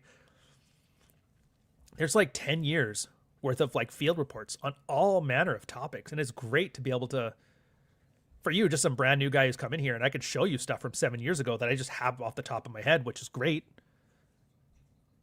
And the best part is, as more guys come in, I'll be showing some things more than others. And so I kind of get a good sense of what's more important than everything else, which is why, if you guys have ever noticed this, like, wow, when he says red pill stuff, you'll always see in the comments, some guys like, dude, the more I read your stuff, the more I find it applicable to me. It's not an accident. That's because basically I've been spending 9 years talking to guys, showing guys what's happened on in the past, and then like the same 20 situations keep popping up. So if I'm doing a video or a book or an essay, it's on those same 20 topics because those are the ones that resonate with the most people. You don't have to. No, I'd argue, no, you do have to. Send some super chats or else I'm coming for you. Do it now. You ever watch Taken? Picture that, but without Liam Neeson. Anyway. Why is there no pickup book on the sidebar? Well, that's because there's no pickup. Red Pill's not about pickup. It's about sexual strategy, but it's not about pickup in the same way it's not about working out. Like, why is there no science of working out and bodybuilding and powerlifting on the sidebar? It's because that's a different topic. That's why at most you're going to see in the Red Pill, strong lifts 5x5, switch over to a better program, and some basic bitch nutrition. Just enough to get you by. How much do you need to not be stupidly ignorant about a subject? That's all you need from that. The sexual strategy stuff is what fills most of the time, because that's the problem. You start expanding the scope, you dilute the whole thing. That's how you ended up with people who are like talking about Evola and saving the West and beating feminism and shit in the Red Pill. It's like, stop trying to expand the scope. Don't make it more than it is. Oh, shit. Dude, we made it like an hour and 43 minutes. And look what this Yahoo does. Fucking guy. We were this close. So the memes, they're very good. This is really, they've taken it. True Alpha named Ryan Stone. It says, ask Murphy about the article he wrote, cuckolding his wife. Clear up the cuck article. Clear up the cuck article. Why are you doing this to me? Why are you doing this to me? Why are you doing this to me? If I wasn't prepared to literally impoverish his entire bloodline, I am now concerned for my career. And I still recommend clear up the cuck article. You know what? Fuck you for bringing this up. Yeah. Fuck you. Heartfelt. I'm not going to have those guys back on my channel again. Absolutely not. Just use a little bit of fucking common sense. It is just... That's great. You should. Fuck you. Sorry, apologies. Just keep going, dude. One foot in front of the other. Before you know it, this will all be in the rearview mirror. Fuck you. I don't know why, man. It's been years. Never gets old. Never gets old. All right, we got to get some quick super chats here, and then we're going to wind things down. Oh, sorry, I should read the first one. Fuck. Sorry, Dev. Go to Sweatman's Barbecue in Holy Hill, South Carolina, open Fridays and Saturdays. I have to save that because I am actually curious. Because, like, I don't know if you know this. I'm trying to expatriate to the States. I might have to make a small detour and do, like, South America for a couple years, but the problem is, like, we're golden handcuffs, man. Everything here is doing so well for us that leaving is, like, taking a hit. Oh, look at that. Interesting. So the plan is, like, I'm like, dude, if they ever lay off my girl to hire 7 Indians or whatever, we're out tomorrow. I don't even care. It's going to be so awesome. But I've always, so one of my places in the States on my short list was Raleigh, which isn't far. It's in South Carolina, if I'm not mistaken. But it's like as close as America gets to Vancouver Island. It's got that old, I guess it's the southern colonies, southern 13, the southern ones have the most like old British heritage to it, which I think would be like somewhat like a transition to turning full American and not voting for Biden. But they use a mustard barbecue sauce on the whole hog, which originated from German settlers. Oh, dude, I may not know that sauce, but I know the mustard sauces. Yeah. Because they have that in the prairies here, too. There was a lot of Germans and a lot of Ukrainians that came to the prairie provinces here. And so they use that same kind of barbecue mustard sauce. The acid-based ones are so good. I'm actually at the point now where I'm woefully behind on like the milk-based ones, which I think is like Tennessee. And then because my girl's Mexican, she knows, like, we're good with all the Tex-Mex stuff too, but that, yeah, it's really good. Anyways, Daniel Hernandez, $9.99. Any ideas for higher tiers on Kickstarter if it reaches a goal? Oh, dude, it's going to be so good. So my first one, I've already talked to them, and I have an artist on standby. I'm like, yeah, as soon as it reaches the thing, I'm hiring you. We're going to do the thing. So, like, basically all the profits that the book makes once it hits its Kickstarter goal, I've already spent it. It's spent on the book. He's going to create a custom covers for the hardcover and the paperback for me, for you guys. That's just going to be a limited edition for that. So that's going to be cool. And then if it gets, I mean, I don't expect it to get past there. But so I've got, like, you know, maybe I'll try this, maybe I'll try that. I haven't really thought through that yet. So I'm just trying to see, like, make sure I can implement what I've got now, because that's the big risk, is just not delivering. But it shouldn't be an issue. I've made the goals modest enough that if I have to, I can just fucking hand bomb the stuff. I can build my own if I had to. So it's good. And then beyond that, if it gets past, I mean, one guy had an idea. It was actually pretty insane. He's like, why don't you just make for all of the Kickstart backers, make them characters in the story? I'm like, dude, I don't know if I could put another 30 characters in this thing and make it make sense. Like, it'll be some easy stuff. Like, I'll just put them into the dedications and that, but I don't think making everybody a character is very realistic. But it's mostly going to be like accoutrements. I mean, there's easy stuff. There's like, you can go with the fancier covers, like embossed stuff, the metallic ones. You got bookmarks. You got posters you can put with it. There's all kinds of things you could do. So I'm not going to have an issue with giving you guys more stuff if it does better. But I'm kind of hoping for a modest success here so I can just focus on the core. Just like, so like the box sets, the specialty covers, and I'm happy with that. But we'll see. I mean, it's really up to you guys what kind of product you want at the end, which I find is actually nice. It means, like, you're part of the process. So basically you get the book that you want. And I think that's great, because I can guess at what you want and I can deliver stuff, but it gives you a measure of control. But didn't you just say earlier, Ryan, that you don't know what you want till you give it to me? It's like, yeah, we're talking different things here. The content of the book and, like, how to do that stuff and the marketing and that stuff, that's the stuff you don't know till I give it to you. But, like, I want a hardcover. Like, that's something I never would have considered. It's built for paperback, but you want a hardcover. So who am I to tell you you're wrong? Just do a good one. Ryan, you should become a dungeon master for D&D and host a campaign after to escape the red meat content. You joke, but when I was like a teenager, we had a D&D group and I was the DM. I still, somewhere in my parents' house in a basement in a box, is the Monsters Compendium, the Dungeon Master's Guide. It was like 3rd edition. I think it was 3rd edition. What are they on, like 5 now? But now it's all gay and stuff. I remember having, and like every one of us had that velvet Crown Royal bag full of polyhedral dice. So all that stuff is sitting somewhere in a box somewhere. I wouldn't be against it, but I'm not gunning for it. Thank you for the $5 super chat. I'm not going to Murphy you guys again. Mustang246, $9.99 super chat. Oh, interesting. From across the pond. Here's a super chat someone might learn from. Ooh, I was actually going to talk about this one. Girl who took a pass on me years ago, in a relationship now, but reaches back out to me saying she's been thinking about me. Go couch. Thank you very much, sir. There's 2 things to this. One of them, I actually remember always saying like, yeah, red pill stuff, you can make a good story out of it. Preach, like, show, don't tell. Dog Walker has this right at the end as one of the stories in there, because it happened to me too.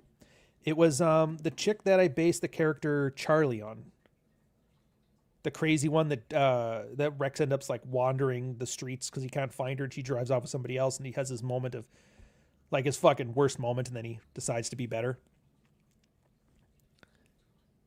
That person kind of existed. I mean, I've took a lot of literary license with it. Oops. But yeah, so there's 2 things with this. One, if you were sleeping with her before, she might have I miss how much fun I had with this guy. And you might actually get to smash again. It won't go anywhere. She'll go back to her safe husband afterwards. It's more like a fling. On the other hand, if she's, I guess she is married, but in the situation where she's not married, or she just got dumped or divorced or whatever, this reaching out isn't because she wants you. She wants to know she still could have you. It's like a validation thing. I just got dumped. My husband just cheated on me. I feel at my worst. They reach out to old boyfriends to see, oh, so if I wanted to, I could have been happy with this guy. Well, that's good. It makes me feel better. So that's interesting. You get the same situation, a girl from the past reaching out, missing the old times, either for a fling or her validation. So it's really like the same you get on like social media when you're swiping a girl. Like, does she just want a dinner or does she want me? But it's so funny, Mustang. This is not uncommon at all. And the only reason you don't see it more is because most guys aren't old enough to be at the life stage where friends who have drifted, or like, you know, lovers that have drifted away, gotten married, had a couple years to become bored of their marriage and then reach out to you again. Like it takes a couple years for that to happen. So guys have to be in their mid-30s till they get that. And then that first round of divorces, and then the second round of marriages, and like all of that shit. Dude, you're in for so much fun, especially since you have your shit together and you have frame and you understand female dynamics from all the red pill stuff, because you're going to see it. And it's like, you're not even going to see the code anymore. It's just going to be redhead, brunette. You know what I mean? But that is awesome. Can I have George Bruno? No, for you, I think I can give you 2 George. Actually, you know what? I am going to give you something brand new. It's not mine, but it's really good. And then I'll give you a George Bruno. I'm going undercover as a woman to find out what they go through every day. I discovered that women are called faggot a lot. I don't know why, I just like that one. Anyways, we're going to give you some George Brunos here. Let's give you this one. Ryan Stone, another fucking faggot. Socially retarded faggot, okay? He's a halfway decent looking guy, a nice smile. He can be a gentleman. He's snarky as fuck, even in person. And you have to get through that wall because he puts a wall up. Yet he blocks me and talks shit about me. Somebody find out their fucking real names for me and email me.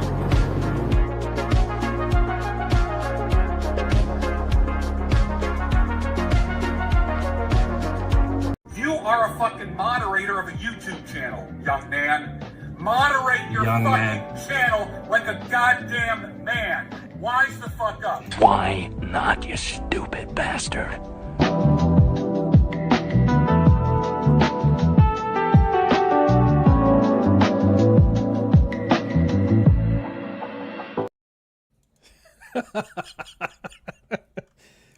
George, bless you, you bastard. You stupid bastard. No, 8641, 10 euro super chat. We are here for you, the Ryan Army. It's the T-Rex Army, or RAR Squad, sir. We officially have a fandom name. It's RAR Squad. Don't take anything seriously. I'm drunk. I don't take any of this stuff seriously. I'd appreciate my box set signed. So, Paul, I'm going to try this. I want to.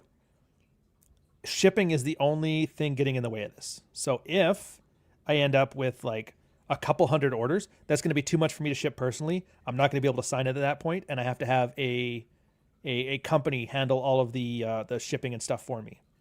But if I keep it small the way I want it to, then I'm going to be able to handle that all myself, in which case then I'll be able to sign the box set and stuff. And as far as box set, that's the thing. I'm still trying to source how to get it printed in a box set form. So while I can get both the books and the printing I want to, it might end up in a case where I have to just wrap it like a ribbon, like a gift, and not actually have the box for the box set. I'm working on that side though. But if it's a case where something I can handle the procurement on my own, absolutely. Why wouldn't I? But that's what I mean. That's one of those things, like, regardless of how things go. Because I always think, and it's always the way I've approached this stuff, is when you guys give me $1 from whatever product I provide or service or book or whatever, I want to give you $5 of value in return. And the idea is I'll make up my end through scale. And a lot of times it's not stuff that's really going to cost a lot or not that's worth a lot, but just something personal. Maybe your name in a book, write it in there. I don't know. But it's always just try my best. And sometimes it's one of those things I learned through the military where the captain, every time he was like, oh, we got a sale on Christmas, he would always just like, you know what? We're going to bring in ice cream and have the mooses loose. Mooses loose is when they give you ice cream the day before. You guys eat ice cream for dinner and that's all great. And you're like, oh, this is great. And at the point that grown men would boo ice cream because they knew it just meant they had to sail. And then they let the ice cream melt. And then the next day they'd say the moose is loose. And they would put all the melted ice cream with a whole bunch of booze and get you just fucking hammered. And then the next day you're like sailing. You're like, oh, how did that happen? But it doesn't cost anything. For the unit. Some ice cream, nobody gave a shit. But it's just one of those gestures. That one, and then like the captain being there first thing with everybody else at 4 a.m. So those little things like that matter. So I always just try to see. Oh shit. I gotta pause this. There's enough gratitude stuff. James 6656. Thanks for the Colonel Kurtz monologue from memory earlier. Or Colonel Kurtz monologue from memory. Can I get some sad cappy? Oh dude, I'll give you both sad cappies. So you can choose your misery with some pretty girl that whatever that you just. And I honestly find it. If your man interesting is for you to say speaking, smart, it's probably because you're not satisfying I would your man. encourage right. So exactly. Do not discredit intelligence of others. Please do not use that word. But marrying or committing to? No, absolutely not. My son will, marry an accountant. Not one of my sons would I allow to even date one of you girls. Because you don't shut up.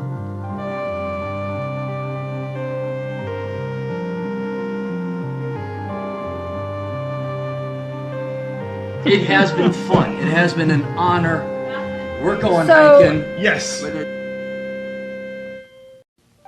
You're 45 and you can't shut up? You're the most mature one, but I saw your nipples and now we gotta worry about that. You're a criminal justice major, right? You're gonna bail out all these girls' sons right this time. You actually have a job. Long ago, she was a stripper. She put herself through college, law school doing that, became a lawyer now. If I'm gonna get in trouble on table, I wanna fucking hear why. By that time it's already tainted like this.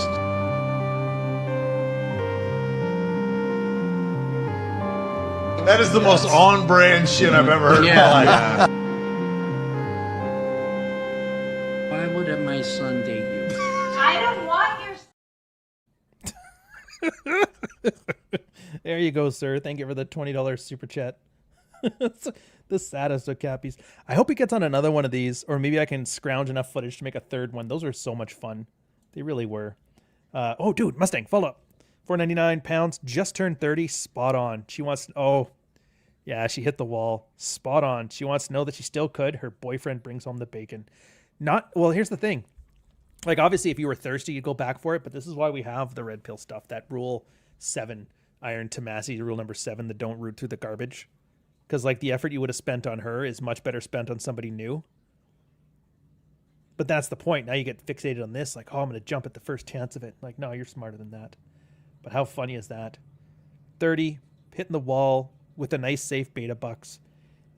You know the funny thing? In 7 years, or once their kids turn 5, she's probably, if she divorces, that's going to be when she does it. And then she's going to be in her 40s, thinking she's still 23 years old. It's the cougar thing, man. She'll end up with some poor 19-year-old Zoomer kid or a school kid from 13 years old. It's a sad thing to see, man, but it happens so often now. It's like, how do you not just write it down and like avoid it? Anyways, Mountain Man Tops, $19.99 super chat. Years ago, a girl rejected me because I was too fat. She immediately started hooking up with one of my coworkers. I lost the weight 3 months after she rejected me. She has now reached out to me. Should I hook up or LTR? Really? LTR? Like, dude. All right, we're going to drop the goofing around here. Do a real thing. Don't ever approach a girl looking for a long-term relationship. Don't vet for long-term sustainability or any of that shit. That is female-coded stuff. It doesn't work, and it's not your decision anyway. We are a competitive monopoly, like a restaurant. You can make whatever menu you want, but anybody can choose any restaurant they want. So the only way you're getting an LTR is if a girl wants one with you and you have the option to say no, and she gets it on your terms. So absolutely, hook up. If she starts reaching out, fucking smash, man. And don't pull that, oh, she didn't like me before when I was fat. Why she like me now? It's like, of course she didn't.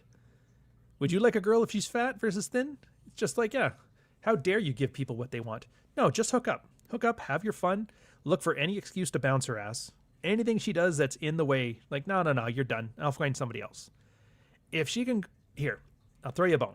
If she can go a year of you casually hooking up without throwing one deal-breaking red flag your way, and she gives you one of those crying, where are we at conversations, only then consider a relationship.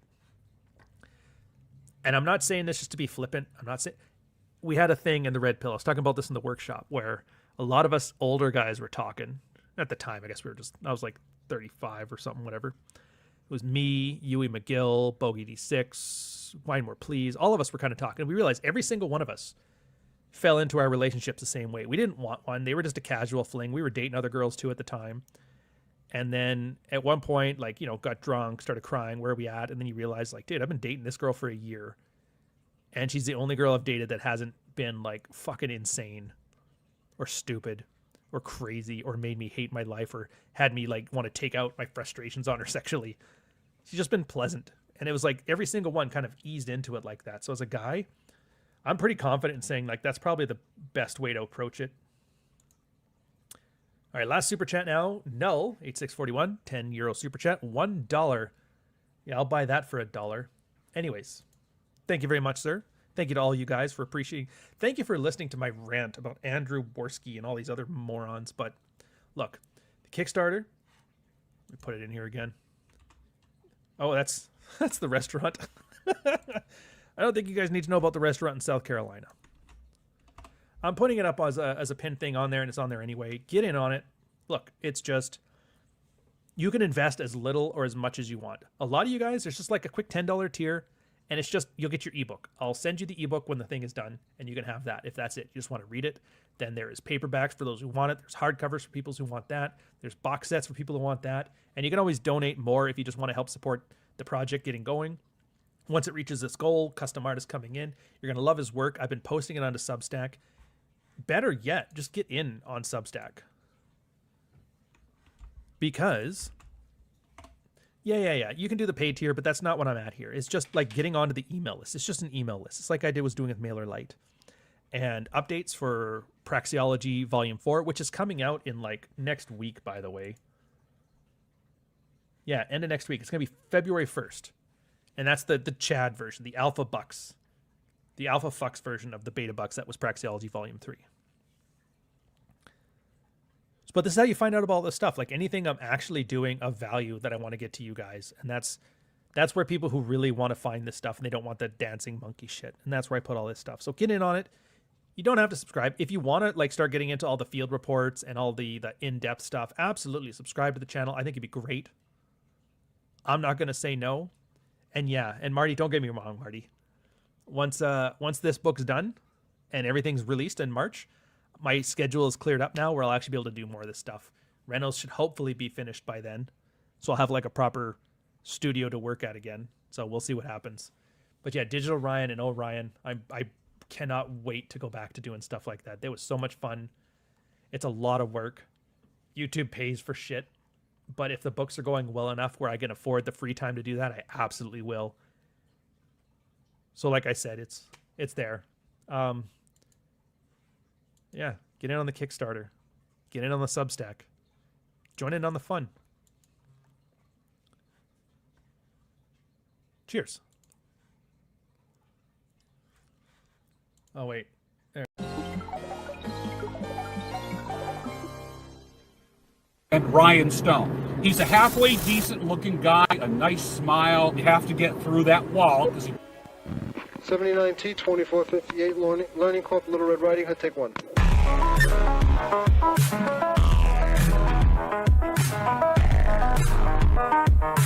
Somebody find out the fucking real names for me. 40 years of my life is in the wire that's gone. Does that make sense? You have to get through that wall. I only know what my heart feels. Where they say there are Indian people pooping on our beach. Socially retarded.